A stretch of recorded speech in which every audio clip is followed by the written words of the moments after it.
Hello, friends. We are very interested to know which cities you are listening to us from, so quickly like and write in the comments where you are from. Also, share what shocking stories happened in your city or maybe even with you personally. Subscribe because the next story could be about your city or even your personal drama. Now let's dive into a new exciting story. The morning in a small town began with the usual bustle, the ringing of church bells, the rustle of tires on wet asphalt after a night of rain, the distant barking of dogs. Josh stood at the kitchen window, stirring coffee in the old ceramic mug Mary had given him for their 10th wedding anniversary. It was gray outside, but the house smelled of warm bread. Mary was already working on the dough for Sunday lunch. Everything is as usual, until he noticed his. "Mary, come here." Josh's voice was soft, but there was a note of curiosity in it, which Mary immediately caught. She wiped her hands on her apron and walked to the window, frowning slightly. "What's there?" she asked, looking down the street. Her gaze froze when she saw a familiar figure, a tall man with dark, slightly gray hair, wearing a leather jacket, unloading boxes from an old pickup truck across the street. "David. This is David, right?" Josh turned to her, his calm brown eyes searching for confirmation. "The same one who left 20 years ago? It seems he was your, well, what do you call it?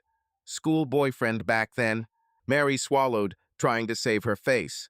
Her fingers automatically squeezed the edge of her apron. "Yeah, I guess," she answered, too quickly to sound natural. "So many years have passed, I never thought that he would return." Josh chuckled, taking a sip of his coffee. "I wonder what brought him here. They say he left then because he couldn't find himself. And now, look, with family, it seems.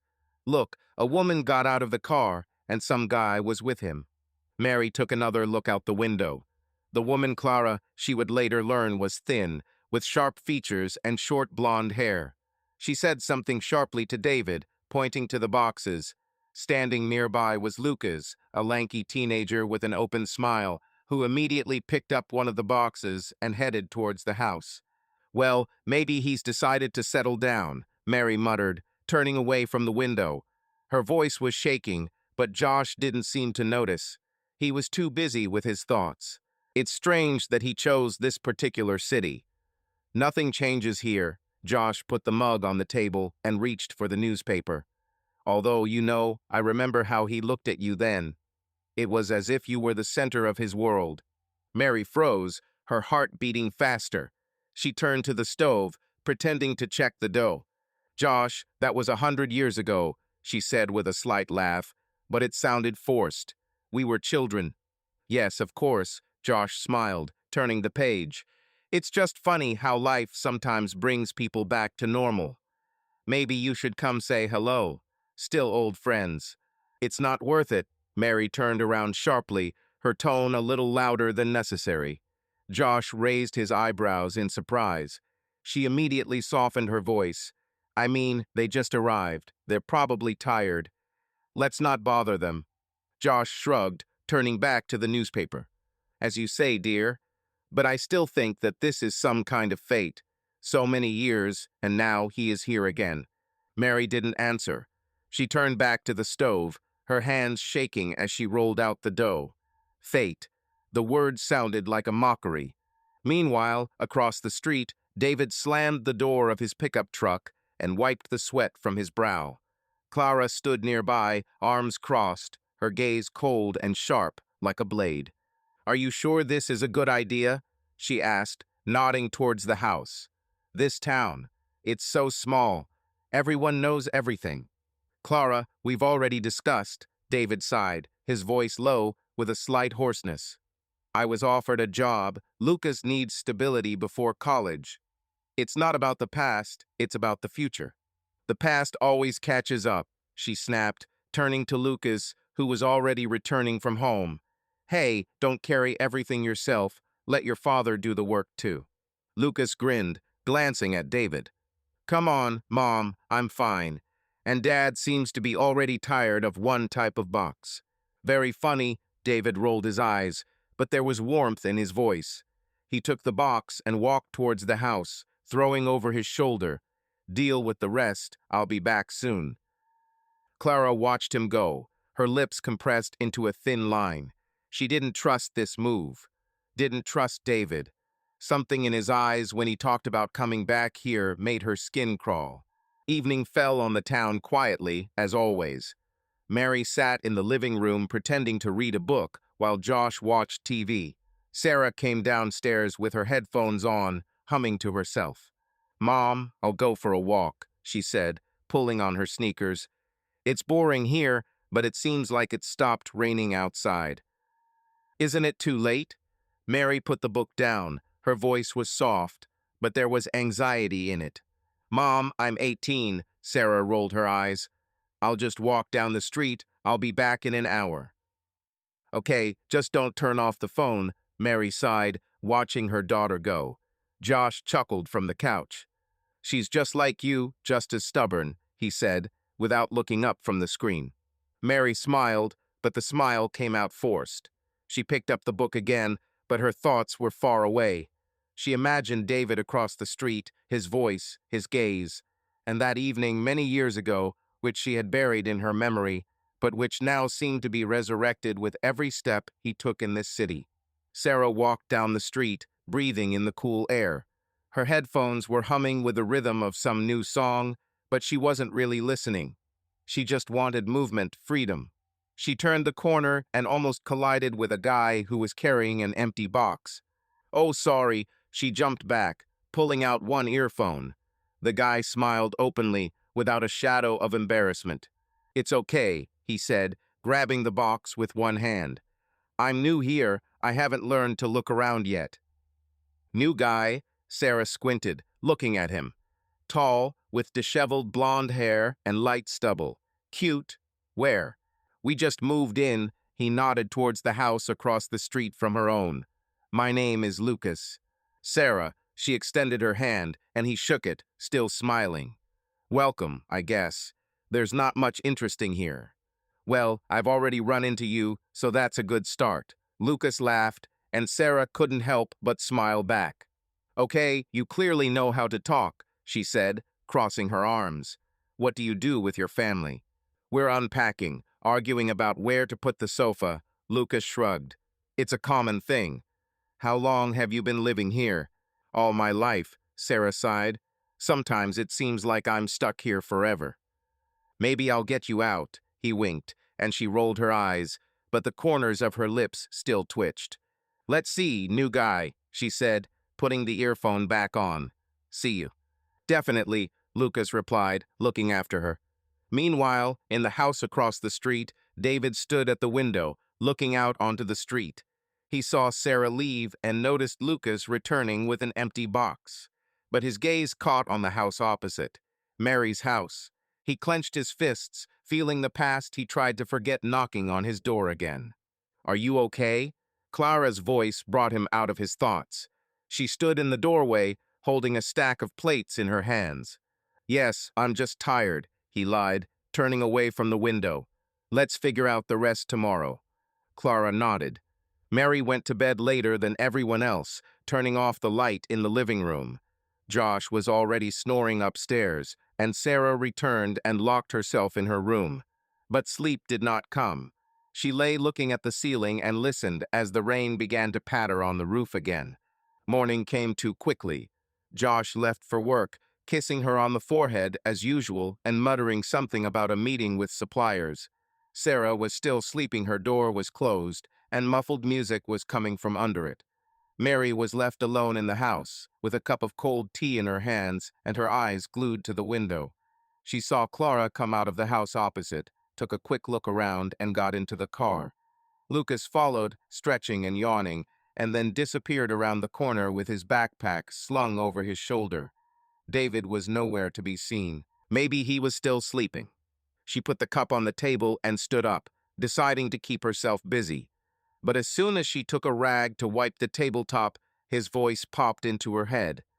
"Are you sure, Mary? This is the last chance." It was almost 20 years ago, in a small apartment that he rented on the outskirts of the city. She stood at the door, clutching her bag, and he looked at her with such a mixture of pain and hope that she was still shaking from this memory. Enough, she said to herself out loud, shaking her head. It was a long time ago. It's over. But the past did not let go. She remembered how they met in a bar the day before her wedding to Josh. David was drunk. She was nervous. They quarreled, then they made up, and then she closed her eyes, feeling the heat rise to her cheeks. It was a mistake. One night, she left in the morning without looking back and never saw him again until yesterday. The doorbell rang and Mary jumped, almost dropping her rag. She wiped her hands on her apron and went to open it, wondering who it could be.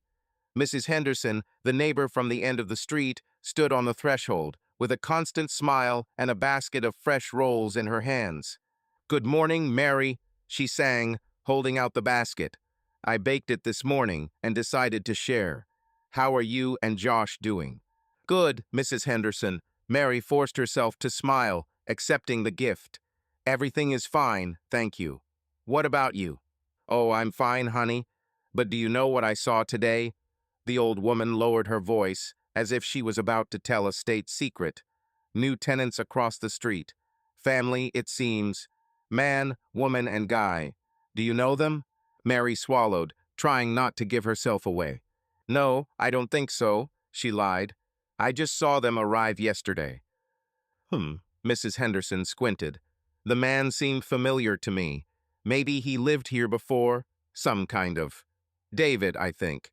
Isn't he the one who was your friend at school?" "I don't remember." Mary shrugged, too quickly. "So many years have passed." "Well, okay," Mrs. Henderson nodded, clearly not fully believing it. "If anything, come over for tea and let's chat. Hello, Josh, too." "Definitely." Mary closed the door, feeling her heart pounding in her chest. Even Mrs. Henderson remembered David. This city was too small to hide from the past. She returned to the kitchen, put the basket on the table, and looked out the window again. And then her gaze caught his. David came out of the house. In his hands was a cigarette, which he lit while standing by the pickup truck. He looked tired, but still the same broad shoulders, sharp features, slight carelessness in his movements. Mary turned away, but it was too late. He noticed her. A minute later, there was a knock on the door. She knew who it was even before she opened it. David stood on the threshold, with a cigarette in his hand and a slight smile that made her feel hot. "Hello, Mary," he said, his voice low, with the same huskiness she remembered. "Can I come in?" She froze, not knowing what to say. Then she nodded, stepping aside. "Certainly. Come in." He walked into the kitchen, glancing around. The house was cozy, warm, completely different from his chaotic life 20 years ago. "It's a good place," he said, taking a drag from his cigarette. "You always wanted a house like this, right?" "David, what are you doing here?" Mary crossed her arms. Her voice trembled. "Why did you come back?" He exhaled smoke, looking into her eyes. "Job. Family. The usual reasons. Did you think I came for you?" "Don't make things up." She turned away, feeling her cheeks burning. "You have your own life. I have mine." "Yes," he nodded, but there was something else in his voice. "Only yesterday I saw you in the window and everything came back. You felt it too, right?" "I didn't feel anything," she snapped, although it was a lie. "I have a husband and a daughter. Everything that happened is in the past." "Husband, daughter," he repeated, squinting. "And I keep thinking, Mary, that night before your wedding, you didn't tell anyone, right?" She froze, her breathing hitched. He stepped closer, and she stepped back, resting her back on the tabletop. "David, go away," she said quietly but firmly. "It was a mistake. You and I, we both know it." "A mistake," he grinned, but there was no amusement in his eyes. "Maybe, but I can't pretend it didn't happen. Can you?" She was silent, looking at him. Her fingers gripped the edge of the table so tightly that her knuckles turned white. He waited for an answer, but she could not give it. "Okay," he said finally, retreating. "I'll leave." He threw the cigarette butt into the sink and walked out, leaving behind him the smell of tobacco and the feeling that everything was falling apart. Mary stood motionless until she heard the door slam. Then she slowly sank down onto the chair, covering her face with her hands. Meanwhile, Sarah woke up and went downstairs, yawning. She noticed a basket of buns and immediately grabbed one, taking a large bite. "Mom, where are you?" she shouted, receiving no answer. Shrugging, she picked up her phone and began scrolling through her messages. Yesterday's meeting with Lucas was still running through my head. He was funny and easygoing, not like the guys from her school who were always pretending to be cool. She texted him, "Hey, new guy, how are the boxes going?" The answer came almost immediately, "We're still figuring it out. What are you doing?" Smile, "You're on the phone like a fool," she muttered under her breath, but still answered, "I'm eating a bun and I'm bored. Can you save me?" "Prove that the bun is delicious and I'll think about it," he wrote, and she laughed, sending a photo with a piece of bun in her hand. Mary came out of the kitchen, finding her daughter doing this. "Who are you chatting with?" she asked, trying to sound calm. "Yes, with one guy," Sarah shrugged. "He moved here yesterday. The name is Lucas." "Lucas," Mary repeated, feeling a chill run down her spine. "Is this the son of those new neighbors?" "Yeah," Sarah nodded, not looking up from the phone. "Cool. Maybe it won't be so boring with him here." Mary forced herself to smile, but everything inside her tightened. Lucas, David's son, and Sarah, her daughter, their daughter. She didn't know how long she could keep it a secret, and I was afraid of the day when the truth would come out.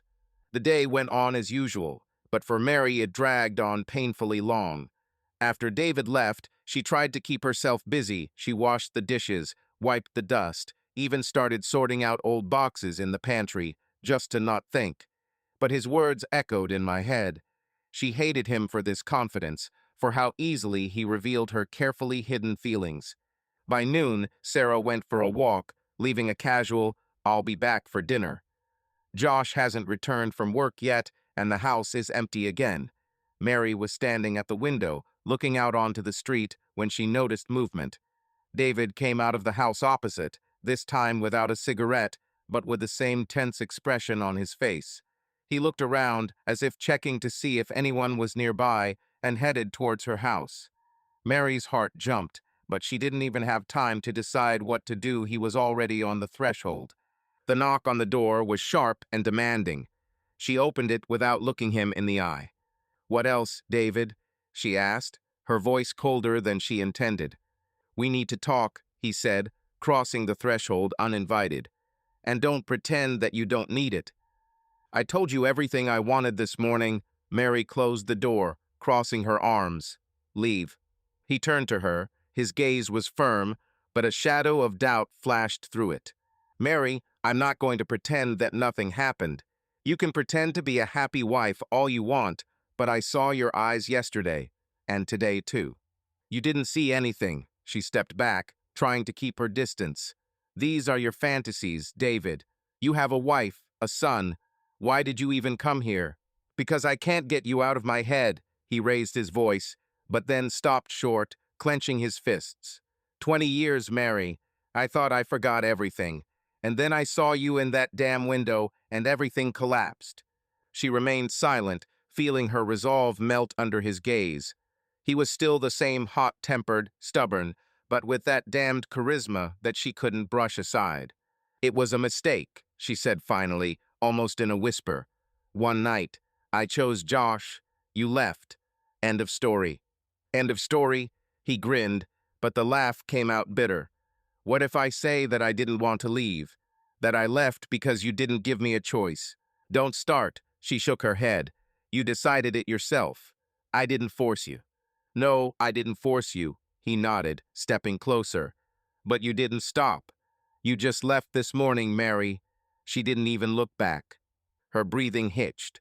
She remembered that dawn, how she quietly closed the door of his apartment, how she walked along the empty streets, feeling defeated, but firmly deciding that this was the end. She chose Josh, stability, and security. And all this time she thought that David simply disappeared from her life of his own free will. "I couldn't stay," she said, looking into his eyes. "I had a wedding a day later. I loved Josh." "I loved you," he repeated, narrowing his eyes. "And me?" The question hung in the air, heavy as a stone. Mary turned away, unable to meet his gaze. "It doesn't matter," she said quietly. "It's over." "It's not over," he grabbed her hand, forcing her to turn around. His fingers were warm, almost burning. "I feel it. And you too." She pulled her hand away, retreating towards the wall. "Go away, David, please." He looked at her for a moment longer, then nodded, as if agreeing with something she hadn't said. "Fine. But I won't disappear, Mary. I'm here, and you know it." He left, slamming the door a little harder than necessary. Mary remained standing with her hand pressed to her chest, where her heart was beating too quickly. She hated him, and myself for what I still felt. Meanwhile, Sarah wandered around the park on the edge of town, kicking fallen leaves. Her phone vibrated, and she smiled when she saw a message from Lucas. "Where are you? I ran away from the boxes. I'm tired." In the park, she wrote, adding, "Will you save me from boredom?" "I'm already running," he replied, and 15 minutes later, she saw his lanky figure walking along the path. He waved his hand at her, grinning. "Hey, Bun," he said, coming closer. "Can you prove that the park is better than the boxes?" "Bun." Sarah rolled her eyes, but smiled. "You're a strange, new guy." "That's a compliment," he shrugged, falling onto the bench next to her. "So what are you doing here alone?" "I think," she sat down next to him, looking at the trees. "Sometimes the house is too quiet." "How are you?" "Chaos," Lucas laughed. "Mom and Dad are arguing about where to put the TV. I decided it was best to run away before they started throwing the remote control." "Sounds fun," Sarah chuckled. "My parents are boring. Dad is at work. Mom is always cooking something."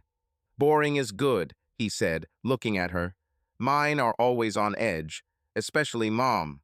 She suspects something, but I don't know what." "Suspects?" Sarah narrowed her eyes. "What is your dad hanging around somewhere?" "Maybe," Lucas shrugged. "He's been weird since we got here. Yesterday, I looked out the window all evening as if I was waiting for someone." Sarah frowned, but didn't go any further. She liked Lucas, his lightness, his smile. She didn't want to ruin the moment. "Okay, forget it," she said, getting up. "Let's go to the pond. There are ducks there. Maybe we'll feed them if I find bread in my pocket." "Do you always have food with you?" He stood up, grinning. "Only for good ducks," she winked, and they walked on, laughing and chatting, unaware of how closely their lives were already intertwined. David returned home, throwing his jacket on a chair. Clara was in the living room, unpacking boxes of books. She raised her head, noticing his tense face. "Where were you?" she asked. Her voice was smooth, but there was steel in it. "Took a walk," he lied, without looking at her. "I needed air." "Air," she repeated, placing the book on the shelf with a little more effort than necessary. "You've been kind of twitchy all day." "Is it because of the move?" "Maybe." He walked to the refrigerator, taking out a bottle of water. "I'm just tired." Clara looked at his back, her lips pursed. She knew him too well, and something told her that it wasn't a matter of moving. Not tired. She saw him looking out the window yesterday, and how he returned now with the smell of someone else's house on his clothes. "Okay," she said finally, returning to the boxes. "But if something is wrong, David, tell me. I don't like playing guessing games." He nodded without turning around. But everything was boiling inside. Mary was right, he had his own life. Clara, Lucas, work. But somehow that didn't stop him from reaching out to her again and again. Mary was sitting in the kitchen when Josh returned home. He threw the keys on the table and smiled, noticing her thoughtful look. "What, are you baking pies again?" he asked, kissing the top of her head. "No, I'm just sitting." She forced herself to smile. "How is the day?" "Okay." He sat down opposite, looking at her. "And you're kind of quiet. Everything is fine?" "Yes," she lied, looking away. "I'm just tired." "Maybe David got you excited?" Josh chuckled, and her heart skipped a beat. "Just kidding, Mary. But it's strange, isn't it, that he's back?" "It's strange," she echoed, feeling the lie getting heavier. Josh didn't know anything, and she prayed it would stay that way. The sun was setting, painting the sky over the town in warm orange tones. Sarah sat on the shore of the pond, throwing pieces of bread to the ducks, who swam lazily in circles. Lucas sat down next to her, resting his head on his hand and watching her with a slight smile. "Do you seriously carry bread in your pockets?" he asked, teasingly. "What is this, your superpower?" "Only for emergencies," Sarah grinned, throwing another piece. "Ducks are my friends. They understand me." "I thought I was your new friend." Lucas pretended to be offended, but his eyes were laughing. "Maybe I should quack too." "Try it," she turned to him, crossing her arms. "If it works, I'll give you bread." He immediately made a loud, incongruous sound, more like a wheezing cough than a duck's quack. Sarah burst out laughing, almost dropping the rest of the bread into the water. "God, you're hopeless," she said, wiping away tears of laughter. "Never take you duck hunting." "I didn't mean to," Lucas smiled, looking at her. "But you still have fun, so I win." She rolled her eyes, but couldn't hide how easy she was with him. They had been chatting for an hour about music, about school, about how he hated unpacking boxes, and how she hated being at home with her parents. There was no awkwardness between them, just some natural chemistry that Sarah couldn't explain. "So you've been here all your life?" Lucas asked, leaning back on the grass. "Aren't you tired?" "I'm tired," she sighed, looking at the water. "Sometimes it feels like I'm stuck. Everyone knows each other. Everyone remembers everything about everyone. I want to escape." "Where would you go?" He turned his head, looking at her with interest. "Don't know. Maybe to a big city, or even somewhere where no one knows me." Sarah shrugged. "And you? Why did you come here?" "Dad said the work here is good." Lucas frowned, as if he didn't fully believe it himself. "But I think he's not telling me something.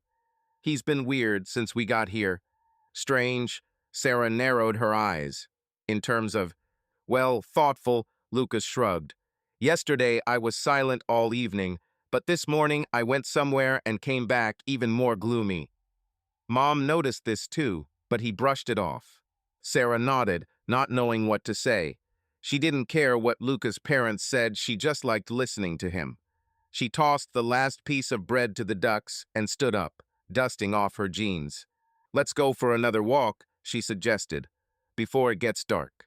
"Lead." Lucas jumped up, smiling. "You're a local here, show me the way." They walked along the pond, chatting about all sorts of nonsense. Meanwhile, Mary stood at the stove, stirring the soup. Josh was at home, sitting in the living room with the newspaper, and Sarah had not yet returned. Her thoughts returned again and again to David, to his words, to his touch. She hated herself for not being able to get him out of her head. The doorbell jolted her out of her thoughts, and she jumped, almost spilling her soup. "I'll open it," Josh shouted from the living room. Mary wiped her hands on her apron and tensed, wondering who it could be. A minute later, she heard his voice. "Mary, this is for you." She went out into the hallway and froze. David stood on the threshold. Josh looked at him with slight surprise, but without suspicion. "David?" Josh smiled, holding out his hand. "Damn it, how many years? I didn't expect to see you here." "Josh," David shook his hand, his smile forced. "Glad to see you. I decided to take a look since we are neighbors now." Mary stood silently, feeling her blood run cold. She didn't want him here. Not now. Not with Josh around. "Come on in." Josh stepped aside. "Shall we drink something? We have beer." "I won't refuse," David nodded, glancing quickly at Mary. She pursed her lips but didn't say anything. They walked into the kitchen and Josh took 2 bottles from the refrigerator, handing one to David. "So what brings you here?" Josh asked, sitting down at the table. 20 years is no joke." "Work," David shrugged, sipping his beer. "And I wanted something calmer. Tired of big cities." "I understand," Josh nodded. "How's the family? Saw your boyfriend yesterday, a handsome guy." "Lucas," David smiled, but his gaze slid again to Mary, who was standing at the stove, pretending to be busy. "He's fine. And Clara, my wife, too. How are you?" "My daughter, I heard, is already big." "Sarah," Josh smiled wider, 18. All in Mary, just as stubborn. Interesting. David nodded, his tone too even. We'll have to get acquainted. Mary turned, her voice harsher than she intended. She's walking now. We'll be back late. Nothing. David looked into her eyes. See you later. We're close now. Josh chuckled, not noticing the tension. Exactly. I remember you and Mary were inseparable at school. It was, David grinned, but there was a shadow of something dark in his voice. It was a long time ago. Mary turned away, feeling her cheeks burn. She couldn't stand it, David in her house, next to Josh, with that damned confidence of his. She wanted to scream, but she was silent. Okay, I won't distract you. David finished his beer and stood up. Thank you for your hospitality, Josh. Mary, see you. Come in again. Josh walked him to the door, and Mary remained standing, clutching the spoon so that her fingers turned white. When the door closed, Josh returned, looking at her with mild surprise. You're kind of tense, he said. Everything is fine. Yes, she lied, forcing herself to smile. I'm just tired. Well, rest then, he shrugged. Sarah and Lucas returned to the city when it was already dark. They stopped at her house, and she noticed a light in the window. It's time to go home, she said, sighing. Mom is probably already worried. Let me show you to the door, Lucas suggested, and she nodded. They reached the porch, and Sarah turned to him, smiling. Thanks for the day, new guy. It was fun. Thank you. He looked at her, and there was something warm in his gaze. You're awesome, Sarah. You too, she winked. See you tomorrow? Definitely, he smiled, retreating. Good night. Calm, she entered the house, still smiling. Across the street, David looked out the window, seeing Lucas returning home. His gaze was hard. He knew more than them, and this knowledge burned him from the inside. The morning started with the usual routine. Josh left for work, leaving an empty coffee mug on the table, and Sarah ran out of the house with a toast in her hand, shouting something about meeting friends. Mary dried her hands and decided to go out to get the mail, hoping that the fresh air would clear her thoughts. At the mailbox, she ran into Clara, who was walking from the other side of the street, holding a stack of letters in her hands. The women froze, looking at each other. Clara was thin, with sharp cheekbones and cold blue eyes that seemed to see more than they needed to. Good morning, Mary said, trying to sound friendly. You must be Clara. I'm Mary. I live opposite. Yes, Clara nodded, her voice dry as autumn leaves underfoot. Nice to meet you. We just moved. Welcome, Mary smiled, but the smile came out strained. If you need anything, come in. Thank you. Clara looked at her a little longer than necessary, and Mary felt a chill run down her spine. How long have you been living here? All my life, almost, Mary shrugged. With my husband and daughter. Clara chuckled, her tone sharp. David said that he lived here before. Perhaps old friends remain. Mary swallowed, feeling the question hanging in the air. Yes, I guess, she said, trying not to give herself away. It was a long time ago. A long time ago, Clara repeated, squinting. But he remembered something yesterday, about old times. You knew him, right? A little, Mary lied, looking away. We crossed paths at school. Clara nodded, but her eyes said that she did not believe it. She straightened the letters in her hands and took a step back. Okay, I'll go. See you, Mary. See you, Mary echoed, following her with her gaze. Her heart was pounding. Did Clara know something or just suspect? She couldn't understand, but the feeling of danger was too obvious. Meanwhile, Sarah and Lucas met at an old cafe on the edge of town. This was their third meeting in 2 days, and Sarah was already accustomed to his easy smile and stupid jokes. They sat at a table by the window, sipping milkshakes. Are you always this cheerful? Lucas asked, looking at her over his glass. Or am I so cool? You dream, new guy. Sarah rolled her eyes, but smiled. It's just boring at home, and you. I don't know, it's easy with you. Is this a compliment? He grinned, taking a sip of his cocktail. Maybe, she shrugged. Are you always so talkative? Only with pretty girls. Lucas winked, and she snorted, but her cheeks turned slightly pink. Okay, that's enough, she said, looking away to the window. Tell me better about your family. How are Mom and Dad? Oh, this is fun, Lucas chuckled. Mom always suspects Dad of something. Yesterday, all evening, she hissed that he was hanging around somewhere. And Dad, he's kind of thoughtful. I don't know what's wrong with him. Maybe just moving? Sarah shrugged. Mine are sometimes strange too. Mom was silent all day yesterday, as if something had happened. Maybe they're all just old and boring. Lucas laughed, and Sarah joined in. She loved the way he made everything into a joke. It was so different from her life, from her mother's anxiety, from her father's calm routine. But seriously, she said, leaning closer, are you glad you moved? For now, yes, he looked into her eyes, especially because of you. She froze, feeling the warmth spreading inside. She wanted to say something witty, but instead she just smiled. You're stupid, she said quietly. You're great, he replied, and they both fell silent. At home, Mary tried to distract herself, but thoughts of Clara and David haunted her. She decided to call her friend Lisa, who always knew how to listen to her. Lisa answered after the second ring. Hello, Mary. Her voice was cheerful. How are you? We haven't chatted for a long time. Hi. Mary sat down on the sofa, clutching her phone. Fine. And you? Oh, everything is as usual, Lisa chuckled. The husband grumbles, the children scream. Why are you so quiet? Did something happen? Mary hesitated. She didn't want to tell everything, but she needed to talk it out. David is back, she finally said. Do you remember him? David, Lisa whistled. The same one? Which is before your wedding. Well, you get the idea. Yes, Mary closed her eyes. He now lives opposite, with my wife and son. Damn, Lisa fell silent for a second. And how do you feel? I don't know, Mary lied. It's just weird. He came by yesterday and today. Did you come in? Lisa's voice became more serious. Mary, did you talk to him? A little, she sighed.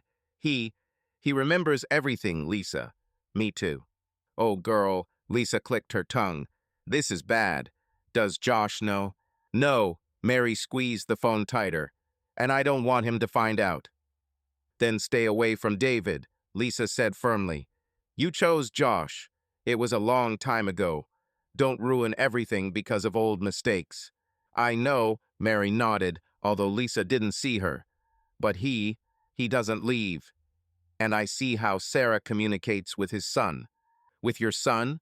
Lisa gasped. Mary, what if? No, Mary interrupted her. Sarah is mine and Josh's, that's for sure. Okay, Lisa exhaled, but still, be careful. It's like a time bomb. I know, Mary swallowed. Thank you, Lisa. Call me if anything happens, said the friend, and keep your head cool. Mary hung up, feeling even worse. Lisa was right. But how can you keep your head cool when everything around you is falling apart at the seams? In the evening, Sarah returned home, humming something under her breath. Mary met her in the kitchen, trying to look calm. Did you have a good walk? She asked, putting down the plate of dinner. Yeah, Sarah smiled. We chatted with Lucas. He's cool. Lucas, Mary squeezed her fork a little tighter. This is the neighbor's son, right? Yes, Sarah nodded, not noticing her tension. He's great. We sat in a cafe, then walked. Maybe we'll meet again tomorrow. Okay, Mary forced herself to smile. Just not too late. Mom, I'm not a child. Sarah rolled her eyes, but her voice was soft. Good night. Calm, Mary answered, following her with her gaze. Across the street, Clara stood at the window, looking at Mary's house. She saw Sarah return and Lucas come home 5 minutes after her. Morning came with a gray sky and light rain that drummed on the roofs, drowning out the usual sounds of the town. Mary woke up early, even before Josh started getting ready for work. She lay there looking at the ceiling as his steady breathing filled the room. Yesterday's conversation with Lisa did not calm her down, but only added anxiety. Sarah and Lucas, David and Clara. It was all like a ball of thread that she could not untangle, but which was getting tighter every day. Josh left, abandoning the usual "see you until evening," and Sarah ran out after him, declaring that she was going to the library with friends. Mary was left alone, and the silence of the house again became unbearable. She decided to go out into the garden, water the flowers, weed the beds, do at least something to distract herself. But as soon as she took the watering can, the phone vibrated in her pocket. The number was unfamiliar, but she knew who it was even before she answered. "Mary," David's voice was low, slightly hoarse. "We need to meet. Today." "No," she squeezed the phone. Her voice was firm. "I told you everything I wanted." "It's not a request," he sighed, and she heard him take a drag from his cigarette. "I saw Sarah with Lucas yesterday." Her heart skipped a beat. She lowered the watering can, feeling a chill run down her spine. "What do you want to say?" she asked quietly. "You know what I want to say." His tone became sharper. "They shouldn't communicate like that." "There is nothing between us," she interrupted, but her voice was trembling. "And Sarah is Josh's daughter." "Are you sure?" He fell silent, and the silence was louder than any words. "Meet me in the park. In 1 hour. By the old oak tree. Nobody will see." "David, I don't. If you don't come, I'll come to you myself," he said, and the connection was cut off. Mary stood looking at the phone, her fingers trembling. She knew she shouldn't go, but she also knew that he was not joking, and the thought of Sarah and Lucas, that they could become even closer, made her decide. An hour later, she was in the park. The rain had stopped, but the air was damp and the ground slippery underfoot. An old oak stood at the edge of the path, its branches hanging low, creating a semblance of shelter.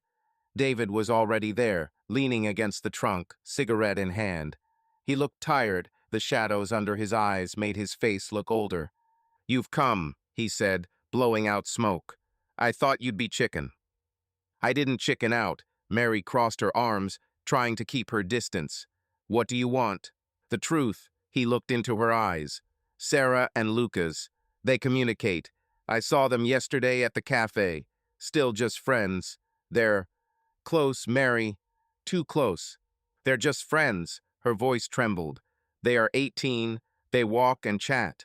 This is fine." "Fine." He stepped towards her. His gaze was heavy. "What if she is yours and mine? Have you thought about this?"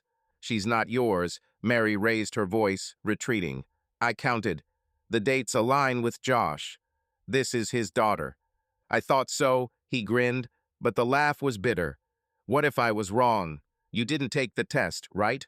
She froze, feeling the blood drain from her face. "She didn't take the test. I didn't want to. I couldn't." It was easier for her to believe that Sarah was Josh's daughter, that night with David had changed nothing. But his words opened an old wound that she had so carefully stitched up. "I wasn't mistaken," she said quietly, but she was not sure. "And even if, we can't change anything. 20 years have passed." "We can." He threw the cigarette on the ground, trampling it. "We can tell them. Stop this before it's too late." "Tell?" She looked at him, her eyes widened. "Are you crazy? It will ruin everything. Is this what you want? Do you want them to fall in love?" He stepped even closer. His voice became harsher. "So that they find out later, when it's too late." "I saw the way Lucas looked at her, Mary." She turned away, putting her hand to her mouth. Her thoughts were confused. She saw Sarah yesterday, her smile, her lightness, and Lucas, who walked home 5 minutes after her. They were happy, and she couldn't take it away. But the thought that they could be brother and sister tore her up inside. "We don't know for sure," she said finally, looking at him. "And until we find out, don't say anything. No one." "What if we find out?" He narrowed his eyes. "What then?" "Then, I don't know." She shook her head. "But now be silent, for their sake." He nodded, but his gaze was heavy. "Fine. But I can't look at this forever, Mary. If they go further, I'll tell you." "They won't come in." She clenched her fists. "I'll talk to Sarah. I'll tell you to stay away." "And I'm with Lucas," he sighed. "But you know it won't work. They are young. They don't care what we say." "Then think of something." Her voice broke. "You started this, David. You're back. I didn't start. He looked into her eyes. It started 20 years ago, and we're both to blame. She was silent, feeling tears burning her eyes. He was right, and she hated him for it. They parted silently without looking back. But their conversation did not go unnoticed. Clara stood behind the trees, 100 meters from the oak tree. She went for a walk to clear her head after another argument with David and noticed his car at the park. And then I saw them, Mary and David, too close, too tense. She didn't hear the words, but she saw the gestures. She saw how Mary stepped back, how David stepped towards her, and that was enough. She returned home. Her steps were fast, and her thoughts were sharp as knives. David came in half an hour later, throwing his jacket on a chair. "Where were you?" she asked, her voice cold. "I was walking." He didn't look at her, walking towards the refrigerator. "With whom?" She stood up, crossing her arms. "One," he lied, taking out water. "Liar." Clara stepped towards him, her eyes sparkling. "I saw you." "With her, with Mary." He froze, the bottle frozen in his hand. He turned slowly, looking at her. "Were you following me?" he asked, his voice low. "And you lied to me." She pursed her lips. "What's the deal with her, David? Tell the truth." "Nothing." He put the bottle on the table. "We were just talking. Old friends." "Old friends don't hide in the park." She raised her voice. "I'm not stupid, David. Did you sleep with her, then, or now?" "No." He shook his head, but his gaze wavered. "It was a long time ago, and it's over." "Is it over?" She grinned. "Then why are you dating her? Why did you come back here?" "I came back for work." He raised his voice. "That's enough, Clara. You're making it up. And you're hiding it." She stepped closer. "And I find out what? One way or another." She left the kitchen, slamming the door. David remained standing, clenching his fists. The rain began to pour again in the evening, knocking on the windows of Clara and David's house, as if it wanted to get inside. Clara sat in the living room, staring at the blank TV screen that she hadn't even turned on. Her thoughts were far away in the park, near the old oak tree, where she saw David and Mary. She didn't hear their conversation, but she didn't need words. She knew David too well, his tense gait, his abrupt gestures. He was hiding something, and she was determined to find out. David entered the room, glancing at her. He looked tired, but there was wariness in his eyes. "Are you going to remain silent?" he asked, sitting down on the sofa opposite. "Or will you tell me what's on your mind?" "I've said enough." Clara crossed her arms, her voice cold. "You're lying to me, David, and I want to know why." "I'm not lying," he sighed, rubbing his temples. "Mary and I were just talking. It's not what you think." "What do I think?" She squinted, leaning forward. "Enlighten me. What should I think when my husband is secretly dating a woman he knew 20 years ago?" "You're exaggerating." He raised his voice, but then stopped short, glancing at the stairs where Lucas could appear. "We are neighbors. We crossed paths. It's a small town, Clara." "We crossed paths," she grinned, her tone poisonous. "In the park, in the rain, far from home. Very random, right?" He was silent, looking at her. She saw his jaw tense and his fists clenched, but he didn't answer. "Okay." Clara stood up. Her movements were sharp. "If you don't want to talk, don't. I'll find out for myself." "What are you going to do?" He also stood up, stepping towards her. "Follow me?" questioned Mary. "Maybe." She looked into his eyes. "Or maybe I'll just talk to Lucas." "He also notices something, right? You've been on edge ever since we got here. Leave Lucas alone." His voice became harsher. "This is between us." "Between us." She laughed, but the laughter was empty. "No, David. This is between you and that woman, and I'm the odd one out here." She went upstairs, slamming the bedroom door. David remained standing, feeling anger and fear mingling inside. Clara won't back down. He knew her stubbornness, and he knew that if she started digging, she would find more than he was willing to show. The next morning, Clara left the house earlier than usual. David was still sleeping or pretending to be, and Lucas went for a run. She put on her raincoat, took an umbrella, and headed towards the city center. Her destination was the library, a place where she had heard from Lucas that local teenagers, including Sarah, sometimes gathered. She didn't know what she was looking for, but she felt that the answers were somewhere nearby. The library was quiet. Only the rustle of pages and an occasional cough broke the silence. Clara walked along the shelves, pretending to look for a book, until she noticed Sarah. The girl was sitting at a table by the window, leafing through a textbook, but her gaze was constantly distracted by the phone. Clara stopped nearby, watching. A few minutes later, Lucas entered the library, slightly out of breath from his run. He noticed Sarah and smiled as he walked towards her. "Hello," he said, sitting down opposite. "I didn't think you were actually studying here." "But I don't study," Sarah grinned, closing the book. "I'm just sitting so my mother won't bother me."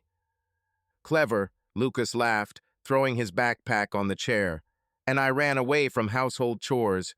Mom is on pins and needles today." "Did something happen?" Sarah narrowed her eyes on him. "I don't know," he shrugged. "She and Dad had a fight yesterday.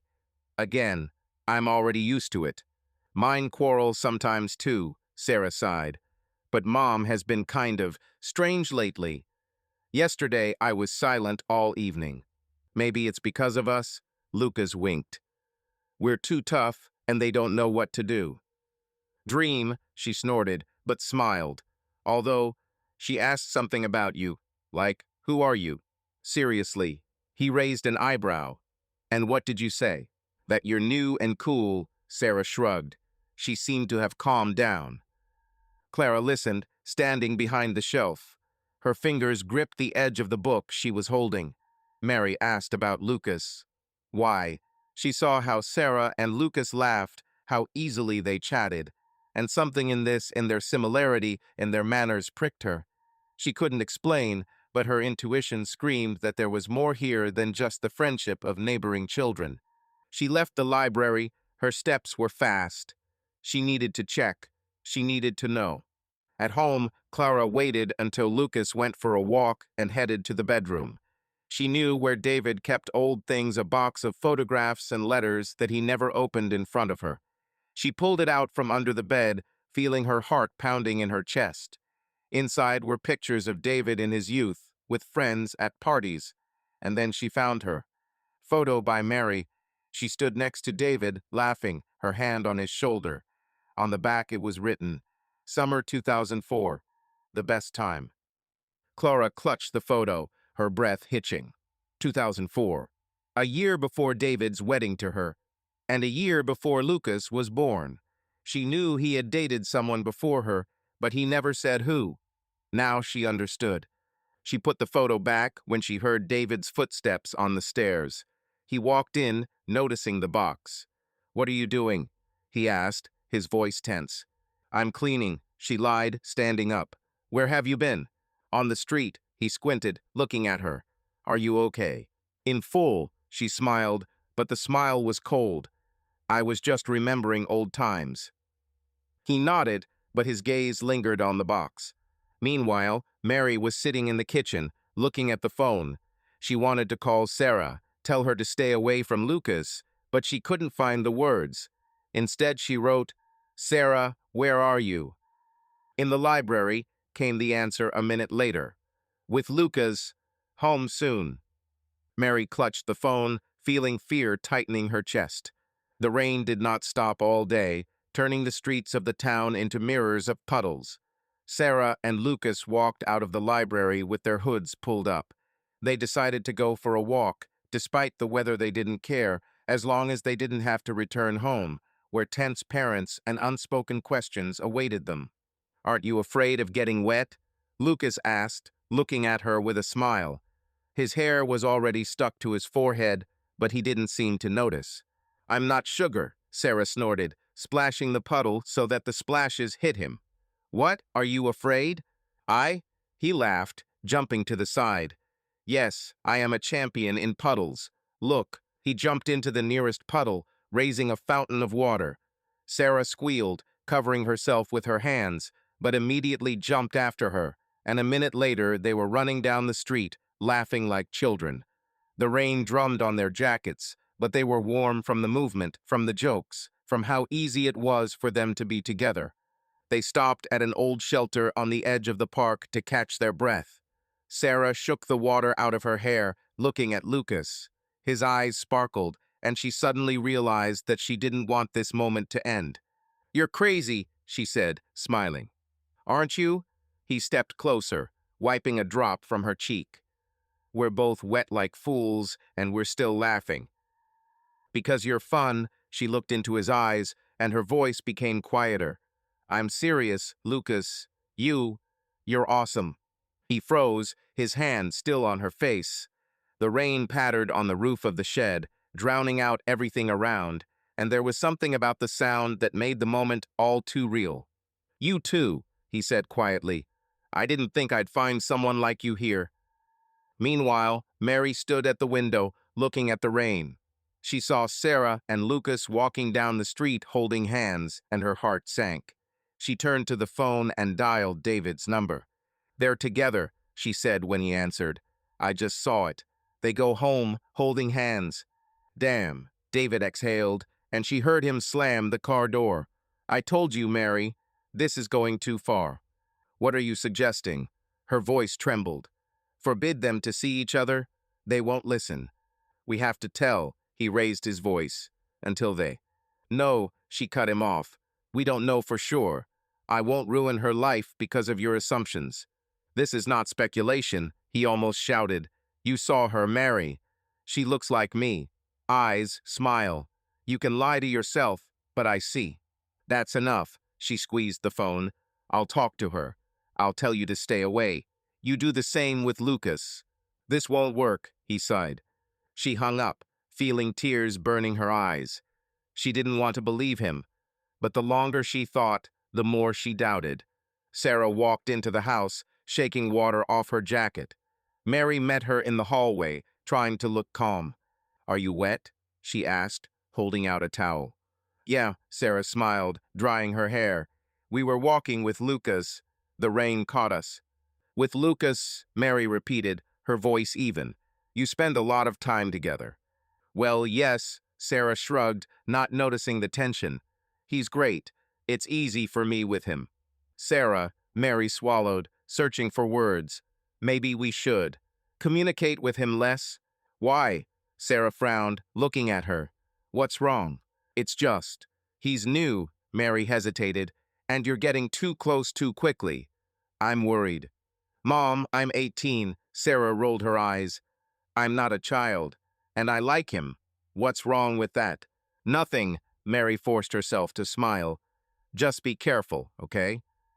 "Okay," Sarah sighed, going upstairs. But her tone said she wasn't going to listen. Mary remained standing, feeling fear tightening her chest. She knew that her words would not change anything, and she was afraid that David was right. Across the street, David was waiting for Lucas in the living room. Clara went to the neighbors, leaving them alone.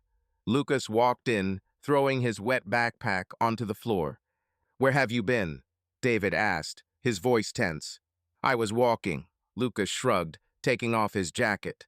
"With Sarah?" "What's wrong?" "With Sarah," David clenched his fists. "Lucas, listen. Maybe you should.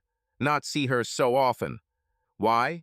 Lucas turned to him. His gaze was surprised. "She's great. I feel good with her." "I know," David sighed, "but just trust me. This is not a good idea."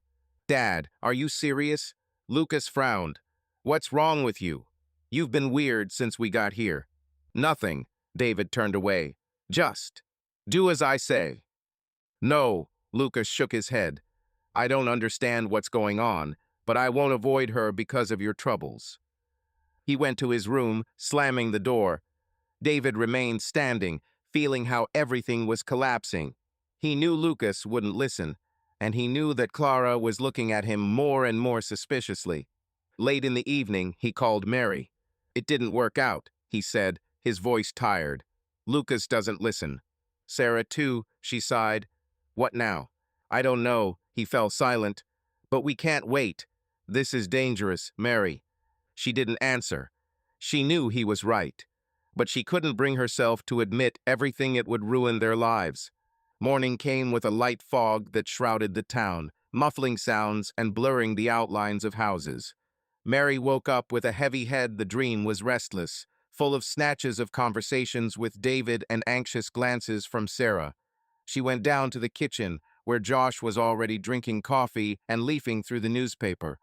His calmness, as always, was her anchor, but today it only increased her feelings of guilt.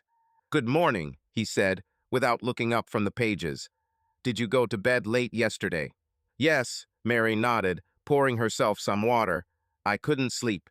"Is something wrong?" He looked up, his brown eyes soft but attentive. "It's okay," she smiled, but the smile came out. Josh nodded, but his gaze lingered on her a little longer than usual. He put down the newspaper and took a sip of coffee. "David came by yesterday while you were gone," he said casually, but there was something in his tone that made Mary tense. "I asked if you were at home." "David?" Her voice trembled, and she turned to the sink, pretending to wash the mug. "For what?" "I didn't say," Josh shrugged. "We were just chatting. He's weird, you know." "Maybe I'm just tired from moving." Mary pursed her lips, trying to sound natural. "He has a family, a job, lots of things to do." "Maybe," Josh chuckled, "but he asks about you all the time. Yesterday, the day before yesterday, I thought you were just school friends, but I don't know, Mary. This is fine." She froze, feeling a chill run down her spine. Josh wasn't a suspicious person. He trusted her, always had. But his words were like the first crack of ice underfoot. "Of course, okay," she turned to him, forcing herself to smile. "We haven't seen each other for a long time. He's just curious." Josh nodded, but his gaze was thoughtful. "Okay, it's just strange that he comes in so often, and Sarah and his son are together all the time. It's like some kind of fate." "Fate," she repeated quietly, feeling the word cutting her throat. "Maybe so." He stood up, kissing her forehead as he always did before leaving. "Never mind it," he said, smiling. "See you in the evening." "See you," she replied, following him with her gaze. But when the door closed, her smile disappeared. Josh noticed. Not everything, but enough to start asking questions, and she knew she couldn't shrug it off forever. Meanwhile, Sarah and Lucas met at the park. After the conversation with their parents yesterday, they both felt a little tense, but their friendship was stronger than that. They sat on a bench, looking at the fog that was spreading over the pond. "Mom asked about you again yesterday," Sarah said, kicking a pebble. "Like, aren't we spending too much time together?" "My dad is the same," Lucas chuckled, leaning back. "I don't understand what the problem is. We're just friends." "Exactly," Sarah nodded. "It's like they're afraid we'll run away or something." "Maybe they're just old and boring," he smiled, looking at her. "But you know, you're really cool. I'm glad we met here." "Me too," she smiled back. "You're like the brother I never had." "And you're like a sister," he laughed, just without stupid quarrels over the remote control. They fell silent, enjoying the moment. Their friendship was pure, easy, and neither of them suspected how close their words were to the truth.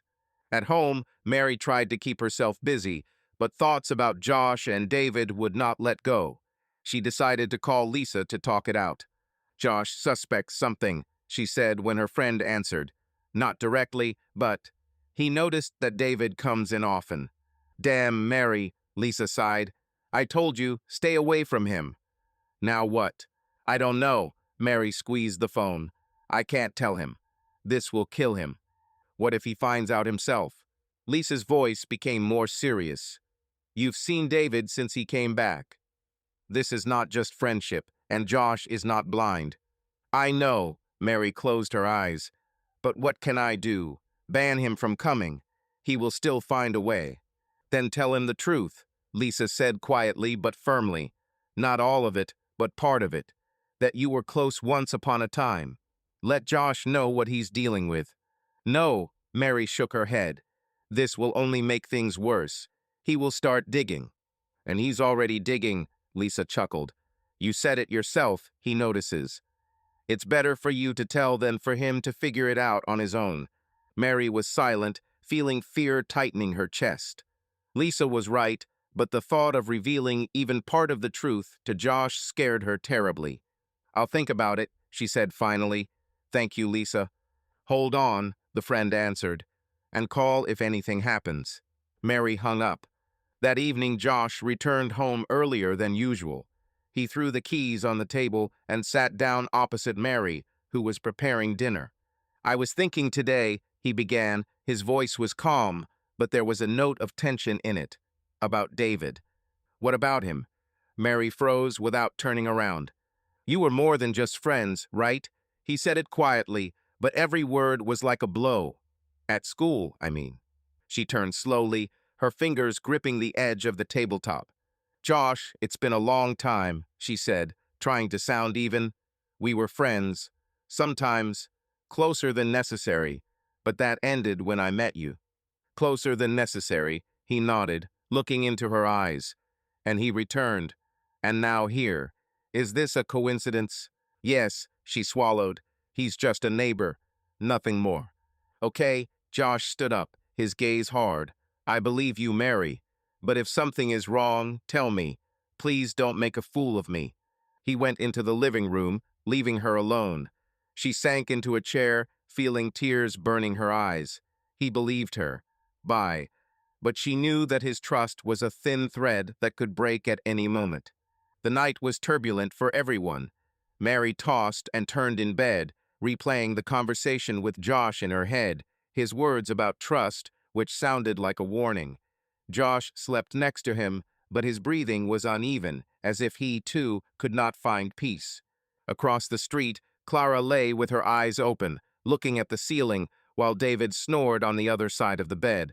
Her thoughts were sharp, like shards of glass. She knew what she saw in the park. She knew what she found in the old box, and she could no longer remain silent. The morning began with silence, broken by the ringing of the phone in David's house. Clara picked up the phone. Her voice was cold. "Yes? This is Mary." The voice on the other end was tense. "Is David home?" "Why do you need it?" Clara squeezed the phone. Her tone became sharper. "We need to talk." Mary hesitated. "This is important." "Talk to me." Clara stepped to the window, looking at the house opposite. "I'm his wife. If something concerns him, it also concerns me." "This is personal," Mary sighed. "Please call him." Clara was silent for a second, then threw the phone on the table and shouted, "David, your girlfriend is calling." David came downstairs, rubbing his eyes. He looked rumpled, but became wary when he heard her tone. "Who?" he asked, although he already knew the answer. "Mary." Clara crossed her arms, looking at him. "She wants to talk. Personally." "What's going on with you, David?" "Nothing." He took the phone, but Clara stepped towards him, snatching the receiver from his hands. "Stop lying." Her voice broke into a scream. "I saw you in the park. Do you think I'm blind? Are you sleeping with her?" "Clara, calm down." He raised his voice, trying to take the phone back. "It's not what you think." "What do I think?" She threw the phone on the sofa, her eyes sparkling. "Why are you cheating on me with this woman? Why did you come back here for her? Tell the truth, David." He froze, his jaw clenching. Lucas walked down the stairs, stopping halfway. "What's happening?" he asked, his voice sleepy but worried. "Go to your room." David glanced at him, but Clara interrupted. "No, let him stay. Let him know what kind of father he has." "Clara, that's enough." David stepped towards her, but she retreated, her face red with anger. "No, it's not enough." She almost screamed. "I'm tired of your secrets. You were with her before me, right? Is that her in that photo? And now you're dating her behind my back. It was a long time ago." He clenched his fists. "And now there is nothing. We were just talking." "Did you talk?" She laughed, but the laughter was hysterical. "In the park, secretly, like thieves." "I'm not stupid, David. I saw the way you look at her." Lucas stood silently, looking first at his mother and then at his father. His face looked confused. "Mom, Dad, what are you talking about?" he asked quietly. "Who is Mary?" "Neighbor." Clara turned to him, her voice trembling. "The woman with whom your father were friends." And it seems he was not only friends. That's not true. David raised his voice.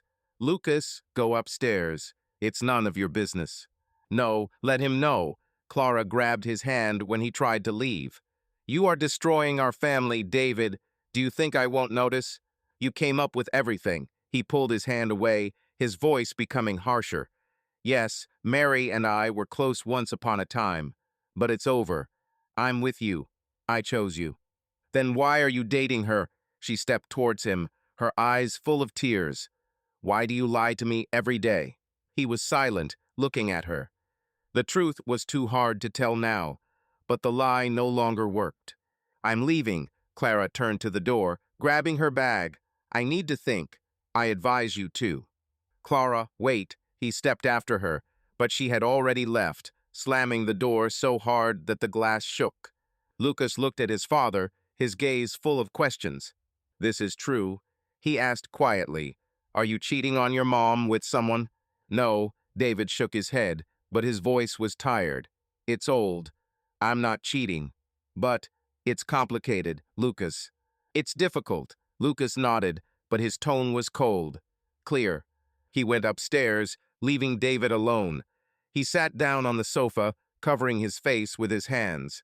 He knew Clara wouldn't stop, and he knew that Mary was waiting for his call. Across the road, Mary heard screams. She stood at the window, looking at the house opposite, until Clara ran outside and got into the car. Her heart sank. She dialed David again. What's happened? She asked when he answered. Clara saw us in the park. His voice was hoarse. She thinks we're having an affair. Left home. Damn, Mary squeezed the phone. What did you tell her? What is this old? He sighed. But she doesn't believe it. And Lucas heard. Everything is falling apart, Mary. We have to do something, she swallowed. Josh suspects it too. He asked about us yesterday. Then let's tell the truth. David raised his voice. About Sarah, about everything. No, she cut him off. We don't know for sure. I won't ruin her life over this. What if they find out on their own? He almost shouted. Clara is digging. Josh is suspicious. It can't be stopped. We will find a way. Her voice trembled. Just, not now. Give me time. There's no time, he hung up, leaving her in silence. She sank into a chair, feeling tears running down her cheeks. Everything she had been building for 20 years was falling apart at the seams, and she didn't know how to stop it. Clara drove along the wet road, her fingers gripping the steering wheel. She stopped at a cafe on the outskirts of the city and went out, not noticing the rain. Her thoughts were chaotic. At this time, Josh returned home earlier than usual. Mary, his tone became firmer. If something happens, tell me. I don't want to guess. I can't understand what's happening to you. She was silent, feeling his gaze penetrating her. She wanted to say, but she couldn't. It's okay, she lied, standing up. I'll cook dinner. He nodded, but his eyes said he didn't believe it. And when she turned away, he decided it was time to start asking questions of more than just her. The rain stopped by morning, leaving behind dampness and silence that seemed too heavy for this town. Josh woke up before Mary, his thoughts clouded from yesterday. He saw her tears, heard her evasive answers, and this no longer fit into the usual picture of their life. He trusted her always had, but something was wrong, and that something led to David. He left the house while Mary was still sleeping and headed across the road. David's house looked empty. There was no sign of Clara or Lucas, just an old pickup truck parked on the porch. Josh knocked on the door, his fist hard but not angry. He wanted to understand, not blame. David opened a minute later. His face was wrinkled. His eyes were red from lack of sleep. He clearly wasn't expecting a guest. Josh, he asked, frowning. Did something happen? Can I come in? Josh nodded towards the door. We need to talk. David hesitated, but stepped aside. Events. They walked into the living room, where there was a slight disorder. Boxes were still standing along the walls. An empty pack of cigarettes lay on the table. Josh sat down on the sofa. David remained standing with his arms crossed. I won't beat around the bush, Josh began, his voice calm but firm. What's going on with you and Mary? David swallowed, his eyes darting to the window and then back to Josh. Nothing, he said, but his tone was too harsh to sound convincing. We are old friends, you know. I know, Josh nodded, but you come to us almost every day. She gets nervous when I ask about you. And yesterday Clara was running down the street as if her house had been set on fire. This isn't like old friends, David. David was silent, his fingers clenched into fists. He knew that there was no point in lying further. Josh would not leave without an answer. He sighed and sat down opposite, rubbing his face with his hands. Okay, he said quietly. I'll tell you, but it's not what you think. Then what? Josh leaned forward, his gaze heavy. Speak. David looked into his eyes, as if deciding where to start. Mary and I were together, he said finally, for a long time, before you started dating her. We were friends at school, then it turned into a relationship. Nothing serious, but it happened. Josh nodded, his face remaining calm, but something tightened inside him. I knew that, he said. She said you had something going on. But that doesn't explain why things are so weird right now. David looked away, his voice becoming quieter. The day before your wedding. We met, he swallowed, as if the words were stuck in his throat. At the bar, we quarreled and drank, and we slept together. Silence hung in the room as heavy as wet concrete. Josh froze, his eyes narrowed, but he didn't interrupt. David continued without looking at him. It was a mistake. She left in the morning, said that she chooses you. I left town a couple of days later, and we never saw each other again, before this move. Josh was silent, his fingers gripping the edge of the couch. He felt the anger rising inside him, but he kept it in check. Are you saying that the day before she became my wife, you— He didn't finish. His voice trembled. Yes, David nodded, his tone tired. But that was one time, Josh. One damn time. After that, nothing. I swear. You swear, Josh grinned, but the laugh was bitter. And now you're back. And you go to her. And she is silent, as if she is afraid. Why? Because we both regret. David looked into his eyes. It was 20 years ago. I came back here for work, for family. Not for her sake.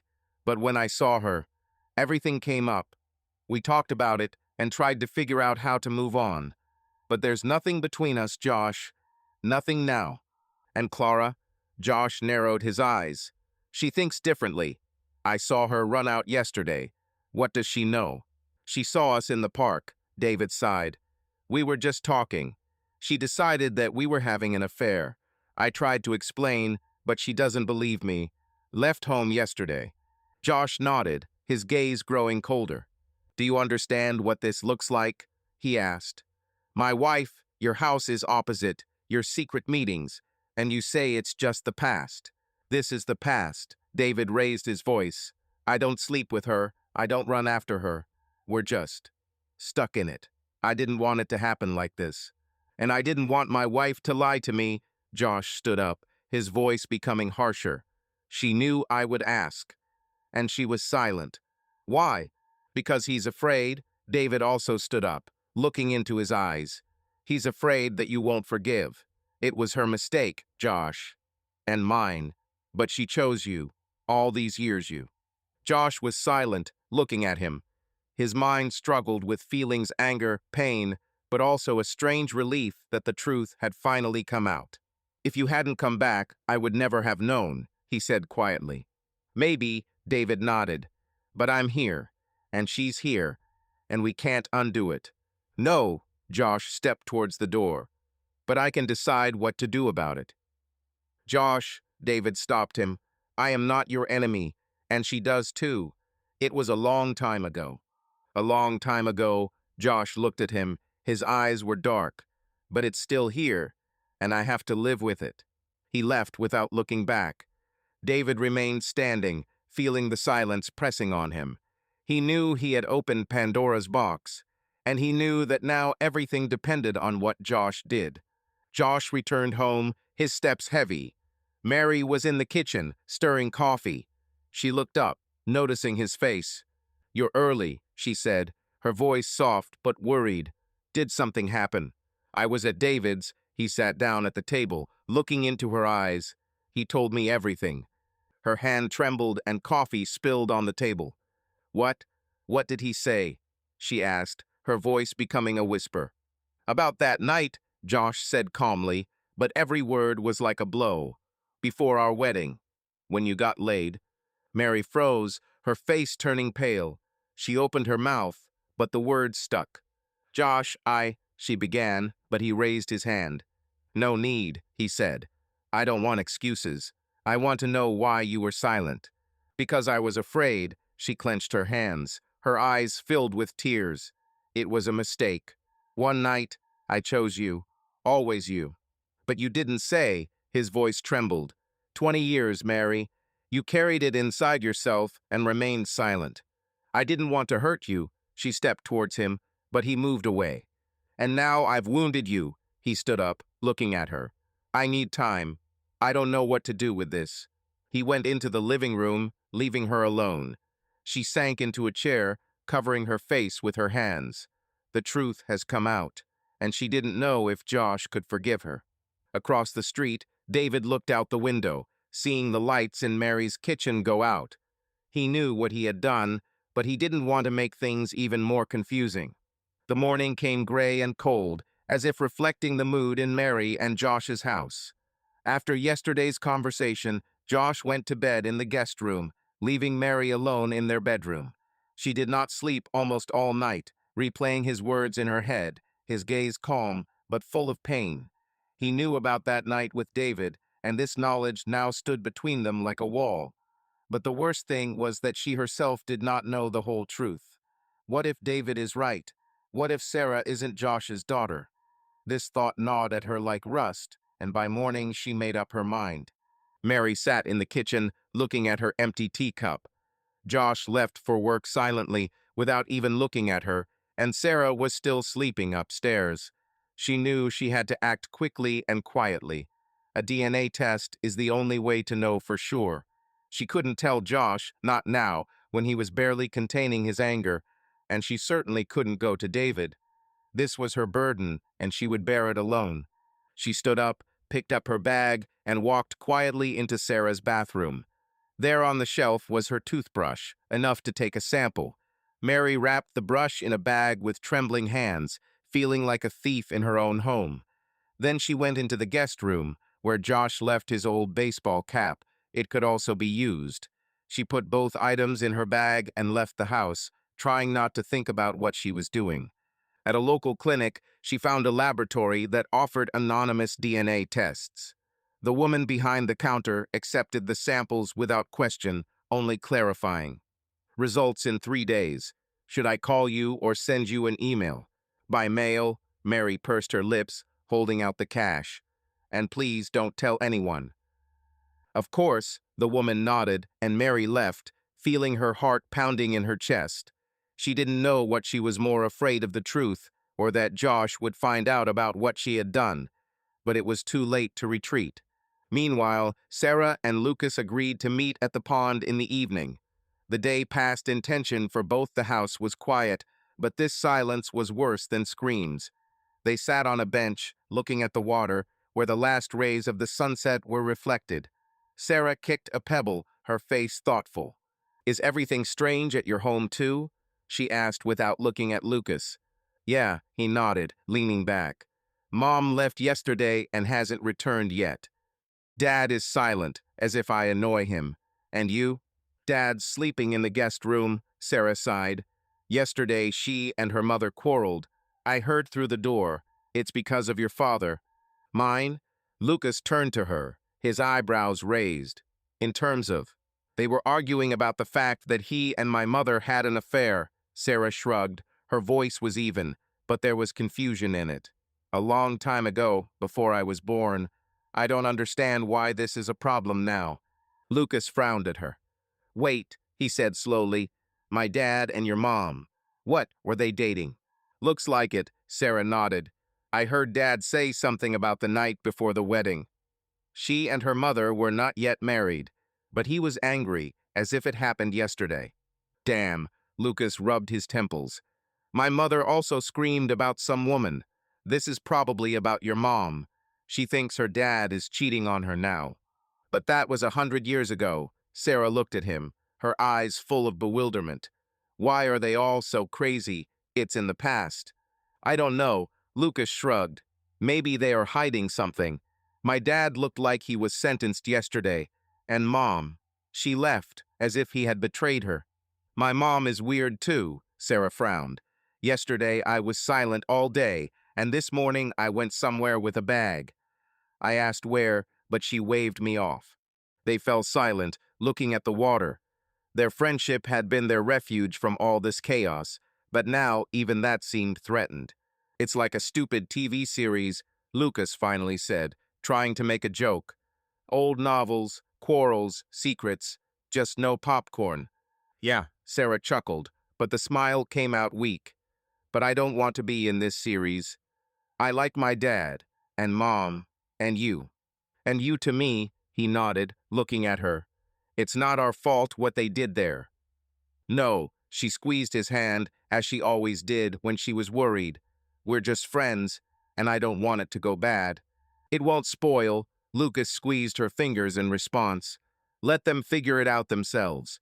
We have nothing to do with it. We agreed, she smiled, and they fell silent again, listening to the rustle of the wind in the trees. At home, Mary sat in the kitchen, looking at the empty table. She had returned from the clinic an hour ago, stashing the receipt in a drawer where Josh never looked. Her hands were shaking, but she forced herself to get up and start preparing dinner, something simple to keep her mind occupied. She didn't know what she would tell Josh if he asked, and I didn't know what would happen when the results came. Josh returned late, his face tired but calm. He sat down at the table, looking at her. Shall we talk? He asked quietly. About what? She swallowed, placing the plate in front of him. About us? He looked into her eyes. I don't want to be silent, Mary.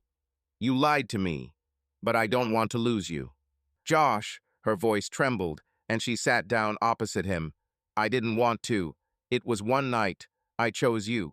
Always you. I know, he nodded. But I need time. And you too. We'll figure it out, okay? Okay, she squeezed his hand, feeling tears burning her eyes. He didn't leave. Bye. But she knew the test could change everything. Across the street, David stood at the window, looking at their house. He saw Josh return and then sit at the table. He knew he was telling the truth part truth. But the other part, about Sarah, still burned him from the inside. He didn't know that Mary had already taken the step to find out.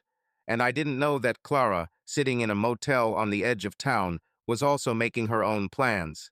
The morning at the motel where Clara was staying was quiet, but her mind was buzzing with thoughts. She was sitting at a small table in the corner of the room, with papers in front of her, a draft application for divorce, which she found on the internet and printed out at the local library. Her fingers trembled as she filled out the fields. Name, date of marriage, reason, irreconcilable differences. It was easier than writing betrayal or lie, although those were the words that were spinning in her head. She didn't know if David was sleeping with Mary now, but his secret meetings, his evasiveness, and that photo from the past told her enough. She's tired of guessing, tired of trusting. Clara put the papers in her bag and looked in the mirror. Her face was pale, her eyes were covered with a shadow of fatigue. She didn't want a divorce, not really. She wanted a family, she wanted Lucas, she wanted stability, but not at the cost of your own dignity. She decided to give David one last chance, but on her own terms. She will return home, give an ultimatum, and let him choose. During the day, Clara entered the house. Her steps were firm, despite her internal trembling. David sat in the living room, staring at the empty TV, his hands on his knees, as if he were waiting for something. He looked up, noticing her. You're back, he said, his voice hoarse from lack of sleep. Don't be happy. Clara threw her bag on the table. Her tone was cold. I came to talk, and this is not a request. Okay, he nodded, standing up. Speak. She crossed her arms, looking into his eyes. I'm tired of your secrets, David. From your meetings with Mary, from your It's not what you think. I don't know if you're sleeping with her now, but I don't care. I want the truth. And I want a solution. I told you the truth. He took a step towards her, but she raised her hand, stopping him. No, you were telling half-truths. Her voice became sharper. You were together before me. You met in the park. You lie to me every day, and I can see it. Now you have a choice. What choice? He frowned, his tone becoming tense. If you want to save our family, Clara pursed her lips, we are leaving. Again, right now. New city, new job, new life. No Mary, no past. If you say there is nothing between you, prove it. Leave her here and start over with me and Lucas. David froze, his face darkening. Move. He shook his head. Clara, we just arrived. I have work. Lucas is just starting to get used to it. I don't care about your work. She raised her voice. And Lucas will survive. He survived the first move and will survive the second. It's the only way, David. If you stay, I'll file for divorce. Right tomorrow. Are you serious? He stepped closer. His voice became louder. Are you giving me an ultimatum? After everything I've explained to you? Yes, she looked into his eyes, her gaze firm. Because I don't believe you. And if you cannot leave her, then there is something between you. Choose. The door upstairs slammed and Lucas came down the stairs, his face red with anger. He clearly heard the entire conversation. His steps were heavy, and his voice broke into a scream even before he entered the living room. Are you serious? He burst into the room, looking first at Clara and then at David. You again? Run over? Again? Lucas, this is none of your business. David turned to him, his tone stern. Go upstairs. No, this is my business. Lucas stepped forward, his voice shaking with rage. You are adults, but you behave like children. Run all the time. First here, now from here do you even think about me? Lucas, calm down. Clara tried to take his hand, but he pulled away. Don't touch me, he almost shouted. Both of you, you don't care how I feel. I just started to get used to it. I found friends. I like it here. What about you? Mom thinks that Dad is sleeping with someone. Dad is silent, as if I'm a fool. And now we're moving again, because you don't trust each other. It's difficult. David clenched his fists, looking at him. We're trying to figure it out. Figure out? Lucas laughed, but it was a bitter laugh. You don't understand. You're running away. None of you think about me. I'm 18. I don't want to give up everything twice because of your problems. If you don't trust each other so much, if you can't just talk like normal people, then maybe there really is no point in pretending to be a family. Silence hung in the room, heavy and sharp. Clara looked at Lucas, her eyes filled with tears, but she didn't know what to say. David looked down, his jaw clenching. Lucas, Clara began quietly, we want to have a family. I'm trying to save her. Do you save by running away? He shook his head. And you, Dad? Why are you silent? Tell her there's nothing wrong with this Mary, and we'll end this. David looked up, his voice tired. I told her, he said. It was a long time ago. There is nothing now. But she doesn't believe it. Because you're lying. Clara turned to him, her voice breaking. You meet her, you hide. How can I believe it? Enough. Lucas punched the wall, silencing them both. You are both unbearable. If you want a divorce, get a divorce. If you want to leave, leave. But leave me alone. I'm not going anywhere. I'm staying here. He turned around and ran out of the house, slamming the door so hard the windows shook. Clara covered her face with her hands, her shoulders trembling with tears. David stood staring into space, his hands dropped. It's your fault, Clara said quietly, without looking at him. You and your Mary. It's both of us. He shook his head. But he's right. We don't think about him. She didn't answer. She took her bag and went back to the motel, leaving the papers on the table. David sat down on the sofa, feeling like everything was falling apart. He didn't know what to do. Across the street, Mary saw Lucas run out of the house. She stood at the window, her heart sank. She knew it was because of them, her and David. She was waiting for the test results, but now she wasn't sure if she wanted to know them. Josh was in the guest room.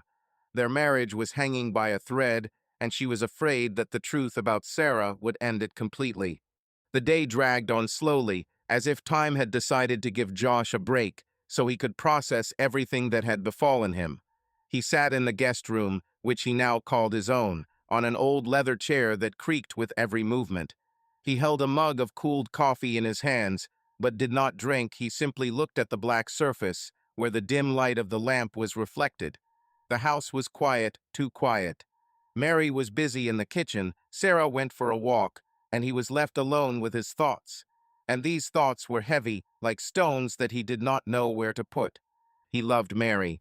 20 years together is no small thing. They built this house, raised Sarah, laughed at stupid jokes, argued about what color walls were best for the living room. She was his support, his woman, his other half. And all this time, every day, every glance, every "I love you," all this was covered with shadow. The shadow of that night he didn't know about. The night before their wedding. One step before she became his wife, she was with someone else. With David. And she was silent about it for 20 years. Josh set the mug down on the table, his fingers clenching into a fist. He didn't scream yesterday, didn't make accusations, didn't slam the door. He kept himself under control, as always. Because he was a man, not one of those who loses his temper, but one who carries his burden in silence. But everything was burning inside. Betrayal is not just a word, it's a knife that she stuck in his back and left there, covering it with a smile and family comfort. He trusted her blindly, without looking back, and she wore this secret like an invisible chain and never gave him a chance to find out. He stood up and walked to the window, looking out onto the street. Across the street, David's house seemed dead, no light, no movement. Josh remembered their conversation, his tired voice, "It was a long time ago." But long ago does not erase the truth. It was the day before he put the ring on her finger, before they vowed to be together. And now he asked himself, who was she to him all these years? The woman he loved, or the one who hid a piece of her soul from him? His thoughts were interrupted by the creaking of the floorboards. Mary walked past the room without looking. She was afraid of his gaze, he felt it. And he didn't know how to look at her now. Did he want to destroy the family? No. His family was his strength, Mary, Sarah, their shared memories. He didn't want to ruin this for the sake of anger, for the sake of pain. But live with it. To know that she betrayed him at the moment when he was ready to give her everything. It was like poison, slowly eating away at him from the inside. And Sarah. Josh closed his eyes, feeling his heart clench. His girl. She was the meaning of his life from the day she first cried in his arms. Her first steps, her laughter, her "Dad, you are the best." This was his fuel. She grew up, became stubborn, independent. But for him, she was still the baby he rocked on his lap. And now he looked at her and thought, what if the truth breaks her? If he can't live with Mary, if he files for divorce, how will Sarah accept it?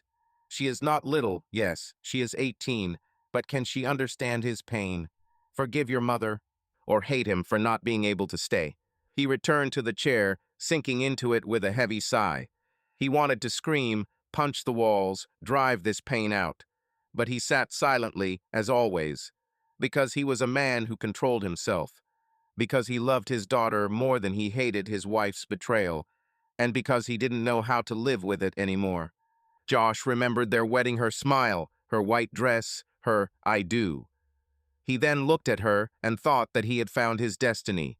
And now he asked himself, did he know her at all? Was the Mary he loved real, or was it a mask under which another woman was hiding, the one who lay with David the day before their vows? He didn't want a divorce. I didn't want to see their house being divided in half, or Sarah choosing who to stay with. But he didn't know if he could stay. Every time he looked at Mary, he would see that night. Every glance of hers would remind him of a lie, and that was worse than leaving. It was a prison he didn't want to live in.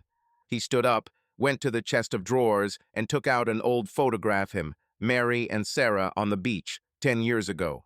Sarah laughed, holding his hand, and Mary hugged her from behind. Josh ran his finger along the glass, feeling his throat tighten. He couldn't lose this, but he couldn't pretend that nothing had changed. The front door slammed and Sarah returned. He heard her steps, her "Mom, I'm home," and Mary's voice in response. Josh clutched the photo in his hands. He didn't know what to do with Mary, but he knew one thing: Sarah shouldn't suffer. If he leaves, he will do it quietly, without shouting, without accusations. For her sake. Because he was a man who protects his daughter even if his own world is falling apart. He went downstairs, his steps were firm, but everything inside was trembling. Mary stood at the stove. Sarah took off her jacket. He looked at them, at his family, and said, "Sarah, how is your day?" "It's normal," she smiled, not noticing his tension. "I was walking with Lucas. How are you?" "Okay," he lied, forcing himself to smile. "I just wanted to see you." Mary turned, her gaze meeting him. There was a pleading look in her eyes, but he turned away. He didn't know how to forgive. 3 days seemed like an eternity. Mary lived in some strange limbo. Every morning she woke up with the feeling that everything would collapse today, but nothing happened. Josh remained in the guest room, his silence louder than any words. He looked at her with the same softness in his eyes, but now there was a shadow in this softness, a shadow of distrust, pain that he did not express, but which she felt with every cell of her body.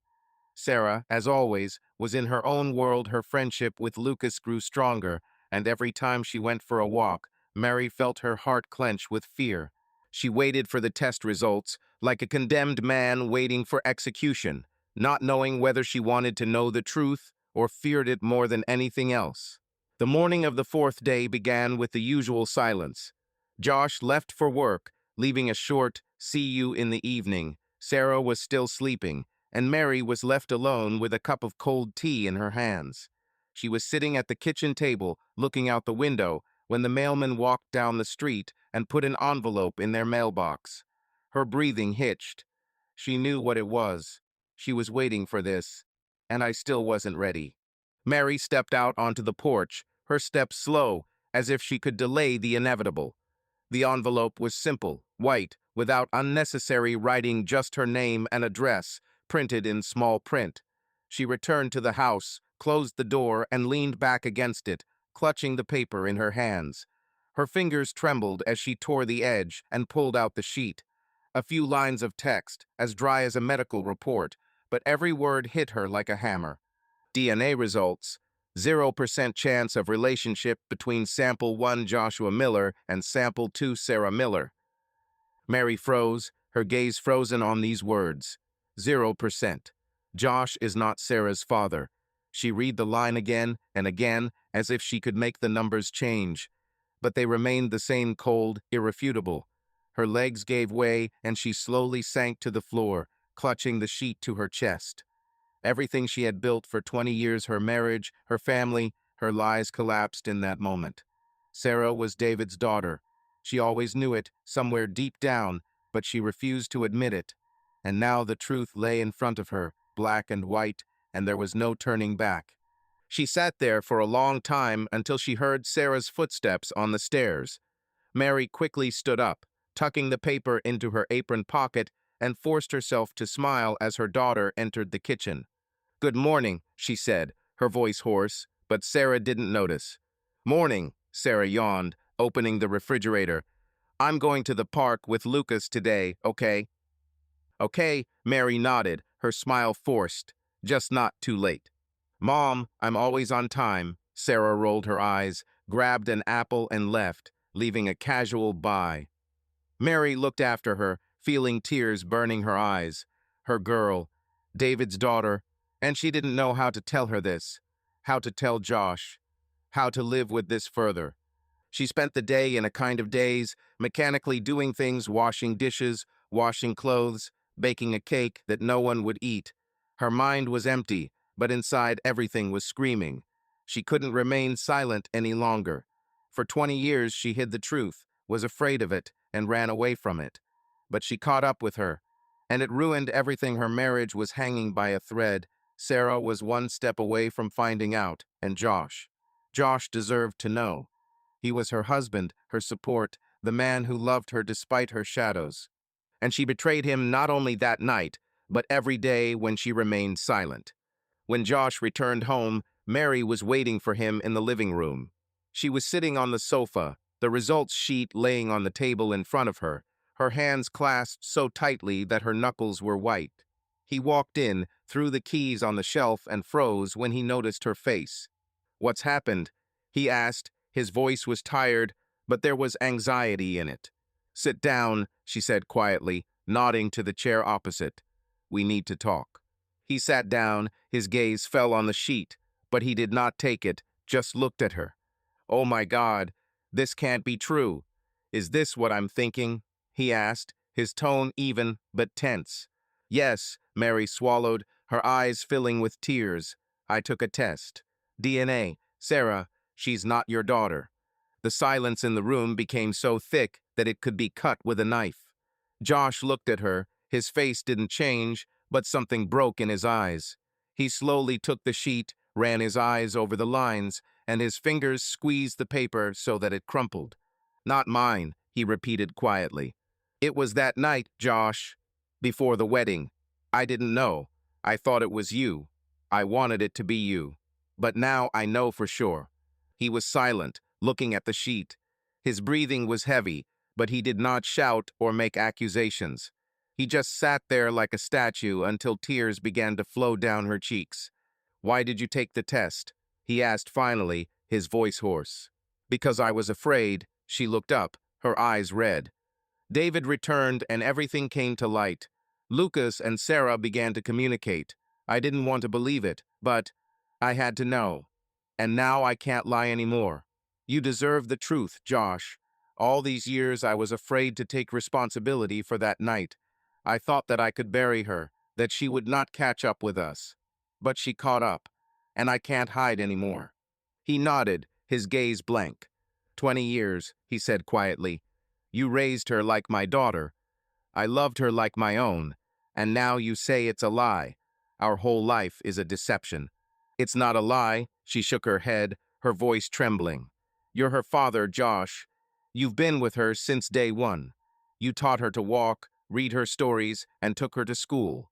You are her dad. But, biologically, no, and I can't change it. You can't, he stood up. His movements were slow, as if he was aging before our eyes. And I can't live with this, Mary. Josh, please, she stepped towards him, but he stepped back. Don't, his voice became firmer. I loved you. Perhaps I would have forgiven that night if you had told me earlier. But this, it's not just night. Our whole life is a lie. And you knew that this was possible, and you were silent. I didn't know for sure. Her voice broke into a scream. I was afraid. I wanted it to be you. I loved you. I still love you. Love doesn't lie. He looked into her eyes, and there was such pain in his gaze that she suffocated. I can't stay, Mary. Not now. What do you want to say? Her heart sank. I want a divorce, he said quietly but firmly. I can't live with this. Every time I look at you, at Sarah, I will see him, and I can't stand it. She covered her mouth with her hand, tears streaming down her face, but she didn't mind. She knew he was right. She destroyed their family not that night, but with her silence. And now she had to accept the consequences. And Sarah, she asked in a whisper, what's wrong with her? We'll tell her. Josh clenched his fists. Together, she should know. Okay, Mary nodded, her voice barely audible. Today, he nodded, when she returns. They fell silent, standing opposite each other, like two people who had lost everything. Josh went into the guest room, leaving her alone. Mary sank onto the sofa, feeling the emptiness filling her from within. She made a choice 20 years ago. She chose Josh. She chose her family. But now this choice turned against her, and she did not know how to live further. Sarah returned home in the evening. Her hair was damp from the light rain, and a slight smile played on her face.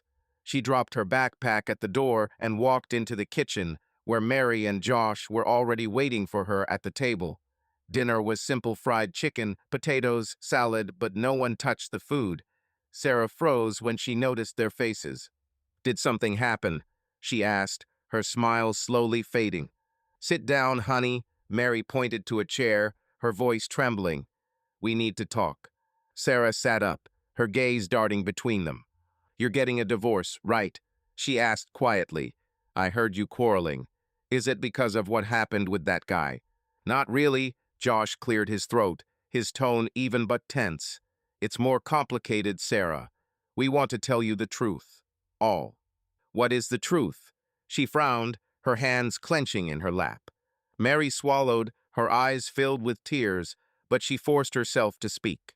Sarah, you know that David, Lucas's father, was my friend at school, she began quietly. But later, when we became adults, we were more than friends. The day before my wedding to your dad, I met him, and we slept together. It was a mistake, one night. I chose Josh, and we got married. But recently I found out. I took a test. You are not Josh's daughter. You are David's daughter. Sarah froze, her face turning pale. She looked at Mary, then at Josh, as if she expected them to say it was a joke. But the silence was too heavy. What? Her voice was barely audible. This is not true. Dad is my dad. I'm your dad. Josh leaned toward her, his voice trembling. I raised you. I loved you from day one. You are my daughter, Sarah. But not by blood, and I just found out. No, she shook her head, her eyes filling with tears. No, you're lying.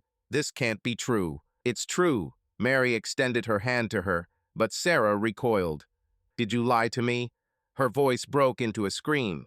All my life, you and Dad. Did you both know? I didn't know for sure. Mary began to cry. I was afraid to check, and Dad found out only now. We wanted to tell you together. Together? Sarah stood up. Her chair fell back with a roar. You destroyed everything.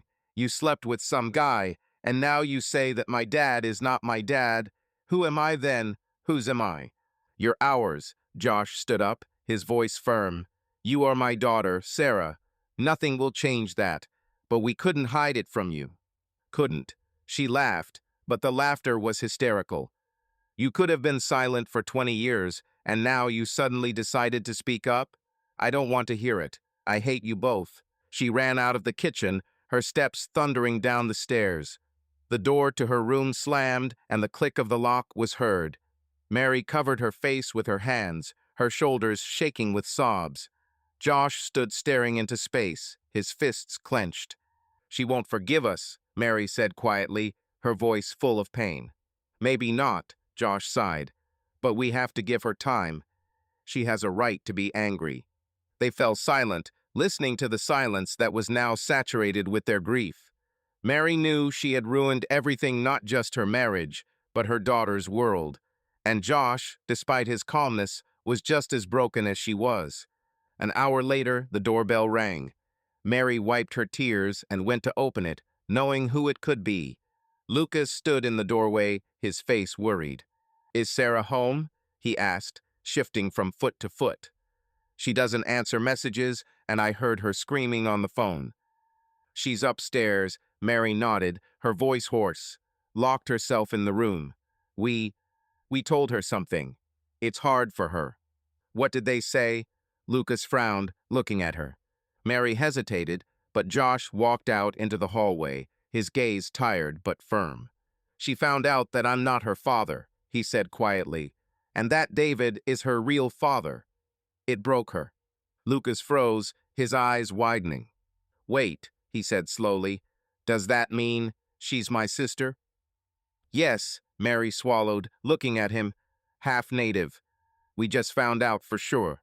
Damn. Lucas ran his hand through his hair, his face a mixture of shock and confusion. I have to talk to her. She doesn't want to see us. Josh nodded towards the stairs. But maybe he'll listen to you. Go. Lucas nodded and walked upstairs, his steps fast but careful. He knocked on Sarah's door, his voice soft. Sarah, it's me, Lucas. Open it, please. Silence. Then the click of the lock was heard, and the door opened slightly. Sarah stood in front of him, her face red from tears, her hair disheveled. She looked at him, and her lips trembled.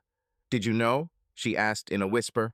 No, he shook his head, entering the room. I just found out. They told me downstairs. She closed the door behind him and sank onto the bed, wrapping her arms around herself. Lucas sat down next to him, not knowing what to say. Her tears flowed silently, but he saw her trembling. "I don't know who I am now," she said finally, her voice empty. "My dad is not my dad. My mother lied to me my whole life. And you? Are you my brother?" "I guess so," he nodded, his tone soft. "But I felt a connection with you from the very beginning. I just couldn't figure out what it was. And it was all so simple. You are my sister." She looked at him. Her eyes were full of pain, but a shadow of surprise flashed in them. "Are you kidding?" she asked quietly. "Even now?" "Well, someone has to," he smiled, but the smile was weak. "Otherwise, we'll both go crazy here. Look, this sucks. Totally sucks. But I'm glad it's you. If I must have a sister, then I couldn't find anyone better than you." Sarah sobbed, her tears flowing faster, but she didn't push him away as he put his arm around her shoulders. "I hate them," she said, burying her face in his jacket. "They destroyed everything. How to live now?" "He's still your dad." Lucas squeezed her hand. "He raised you, Sarah. It doesn't wash off. And my mom and dad are no gift either. They yell at each other like crazy.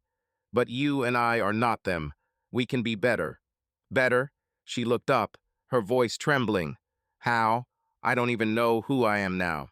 "You're Sarah." He looked into her eyes. "My sister who throws bread to the ducks and laughs at my stupid jokes. This doesn't change. Everything else is their problem, not ours." She was silent, looking at him. Her tears flowed, but there was something in his words that kept her afloat. She didn't know how to accept this. But his presence, his stupid smile, his warmth, it was real. It was something she could grab onto. "You won't leave me?" she asked quietly. "Never." He shook his head. She chuckled, and it was the first hint of a smile all evening. She wiped her tears with her sleeve and nodded. "Okay," she said, "but I'm still angry. For everyone. Be as angry as you want." He shrugged. "I'm angry too. My dad is still a hero. But we'll figure it out, Sarah. Together." They sat like that for a long time until her tears dried up. Lucas told her stupid stories from his childhood, trying to distract her, and she listened, sometimes nodding, sometimes smiling faintly. She didn't know how to forgive Mary, how to look her father in the eye, how to accept David. But Lucas was there, and it gave her hope that she was not alone in this chaos. Downstairs, Mary and Josh sat in the living room, listening to the muffled voices upstairs. They didn't know what Sarah and Lucas were talking about, but silently agreeing to let him in was their final act of unity.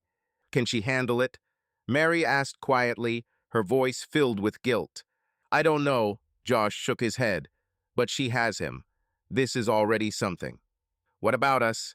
She looked at him, her eyes were red. "We're done, Mary," he said calmly but firmly. "I'll file for divorce tomorrow. I can't stay. But I won't leave her life. She is my daughter." Mary nodded, accepting his words. She had destroyed their family, and now she had to live with it. She didn't know what would happen next, how she would look into David's eyes, how she would explain to Sarah, how she would start all over again. But she knew one thing for the first time in 20 years. She took responsibility for her truth. And that was the beginning, no matter how painful it was. When Lucas came downstairs, he glanced at them briefly. "She's fine," he said. "Bye. But she needs time." "Thanks." Josh nodded, his voice hoarse. "You're a good guy." Lucas shrugged and walked away, leaving them in silence. Mary looked at Josh, but he had already turned away. Their story is over. The morning after the family dinner, where the truth about Sarah came out, was cold and clear. The sky over the town cleared of clouds, but in Mary's house the air remained heavy, saturated with pain and understatement. Josh left early with a quick, "I'm off to the office." His steps were firm, but his eyes blank. Sarah did not leave her room, and the silence of her silence cut Mary more than any words. She sat at the kitchen table, clutching a cold cup of tea, and realized that she could no longer sit and wait. Her world had collapsed, but she had to start picking up the pieces not only for herself, but for Sarah, for Josh, in order to at least fix something. The decision came suddenly, but with such force that she could not ignore it. She needed to talk to David and Clara, not to blame or make excuses, but to put an end to this chaos that they all created together.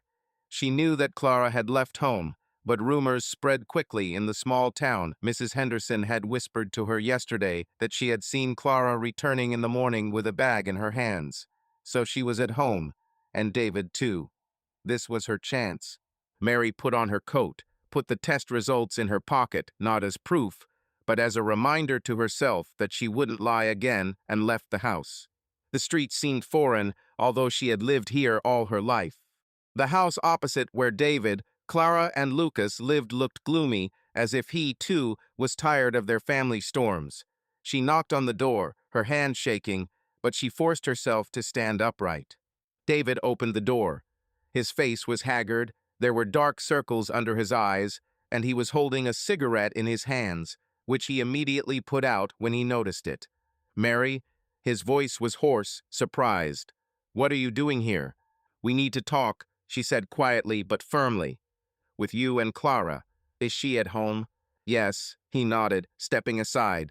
"Come in." Mary walked into the living room, her steps slow but decisive. Clara sat on the sofa, her thin face tense, her eyes cold as ice. She looked up, noticing Mary, and her lips pressed into a thin line. "What do you need?" she asked sharply, crossing her arms. "Did you come to brag that you destroyed my family?" "No," Mary shook her head. Her voice was soft, but there was strength in it. "I came to apologize and tell the truth, the whole truth." Clara narrowed her eyes, but remained silent. David sat down next to her, his eyes darting between the women as if he were waiting for an explosion. Mary took a deep breath and began. "Clara, I want to ask you for forgiveness. For everything. For what happened 20 years ago. For what is happening now.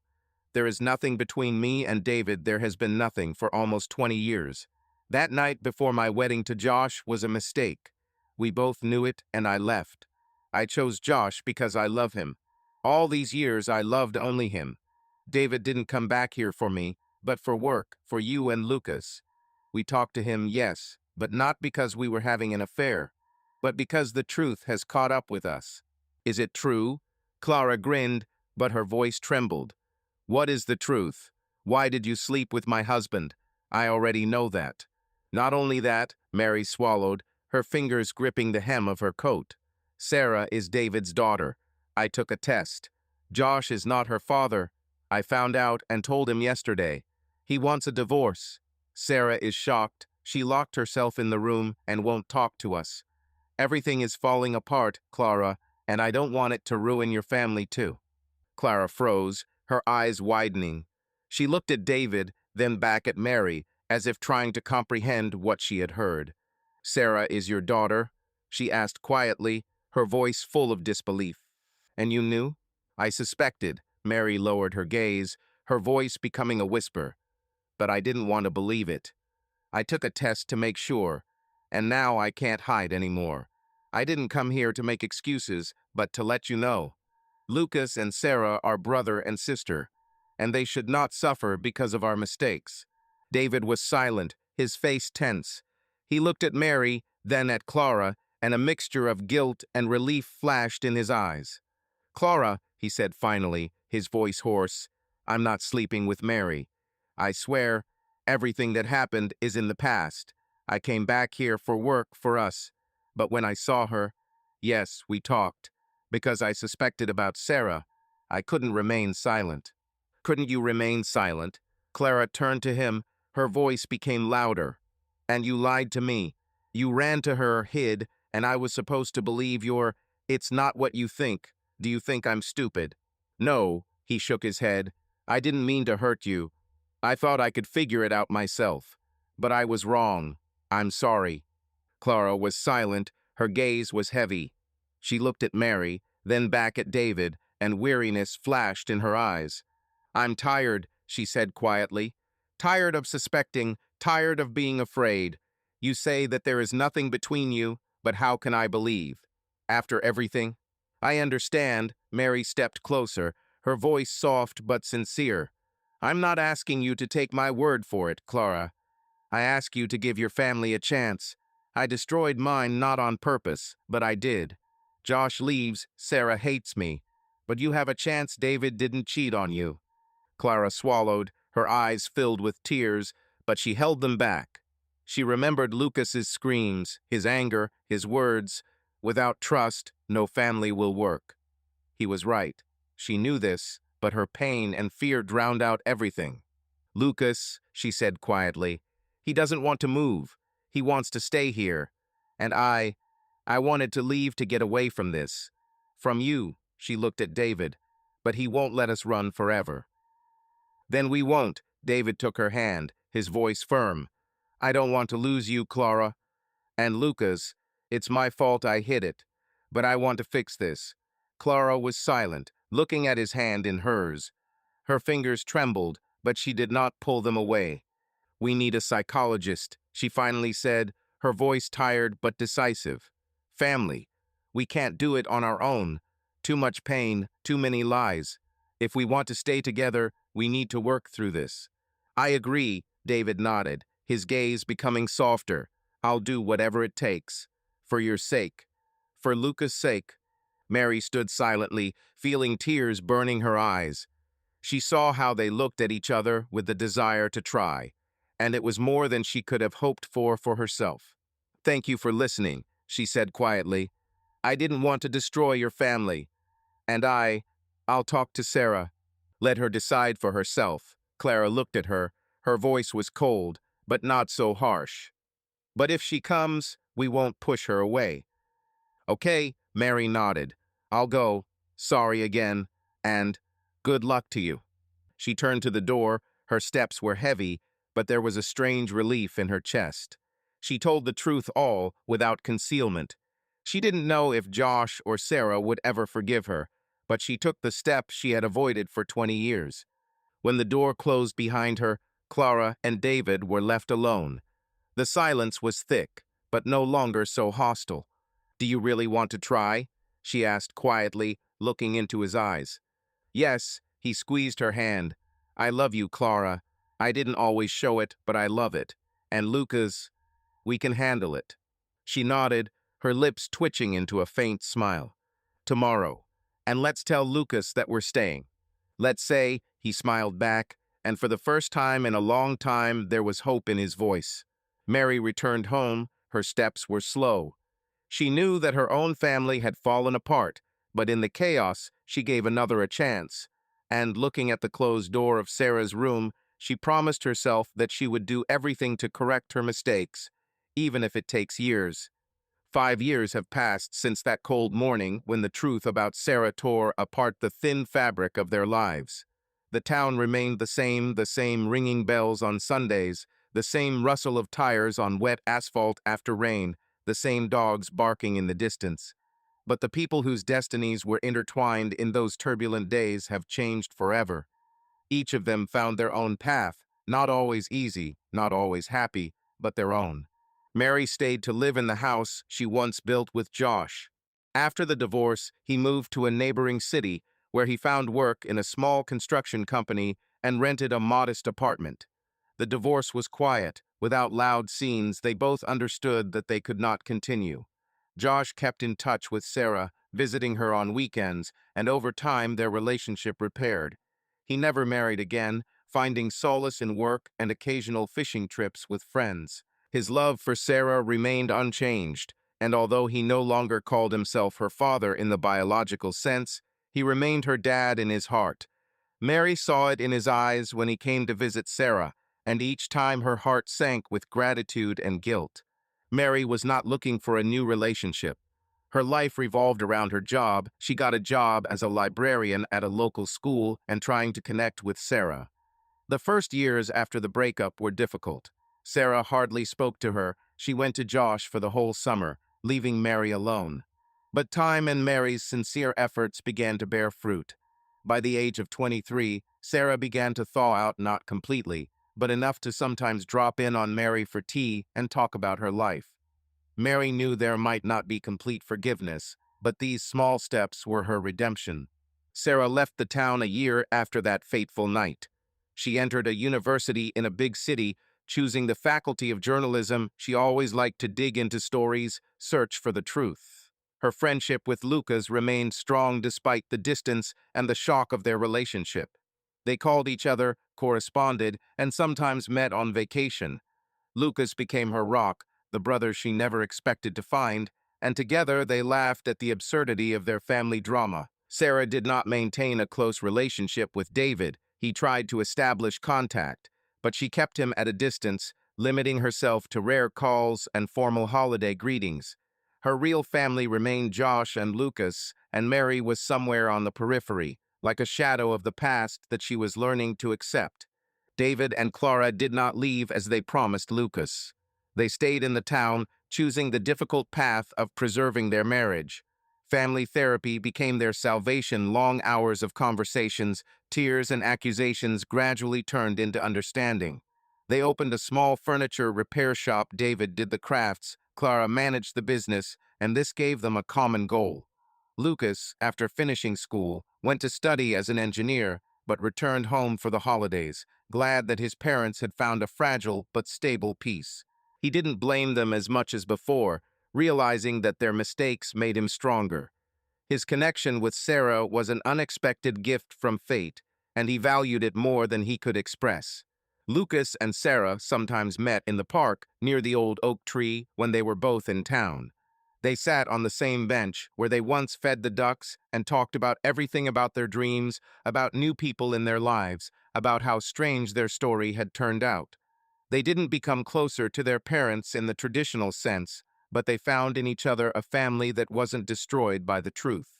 Each of them carried their own burden: Mary guilt, Josh pain, David regret, Clara mistrust, Sarah and Lucas the confusion of youth. But they moved forward, slowly, step by step, finding their small victories in this chaos. Life is not ideal, but it is what it is, and this is its quiet, bitter beauty. Subscribe to our channel so that your love doesn't cheat on you, and go ahead and listen to the next story, because this story is nothing compared to the next one. If you're under 18, don't even think, click to the next one.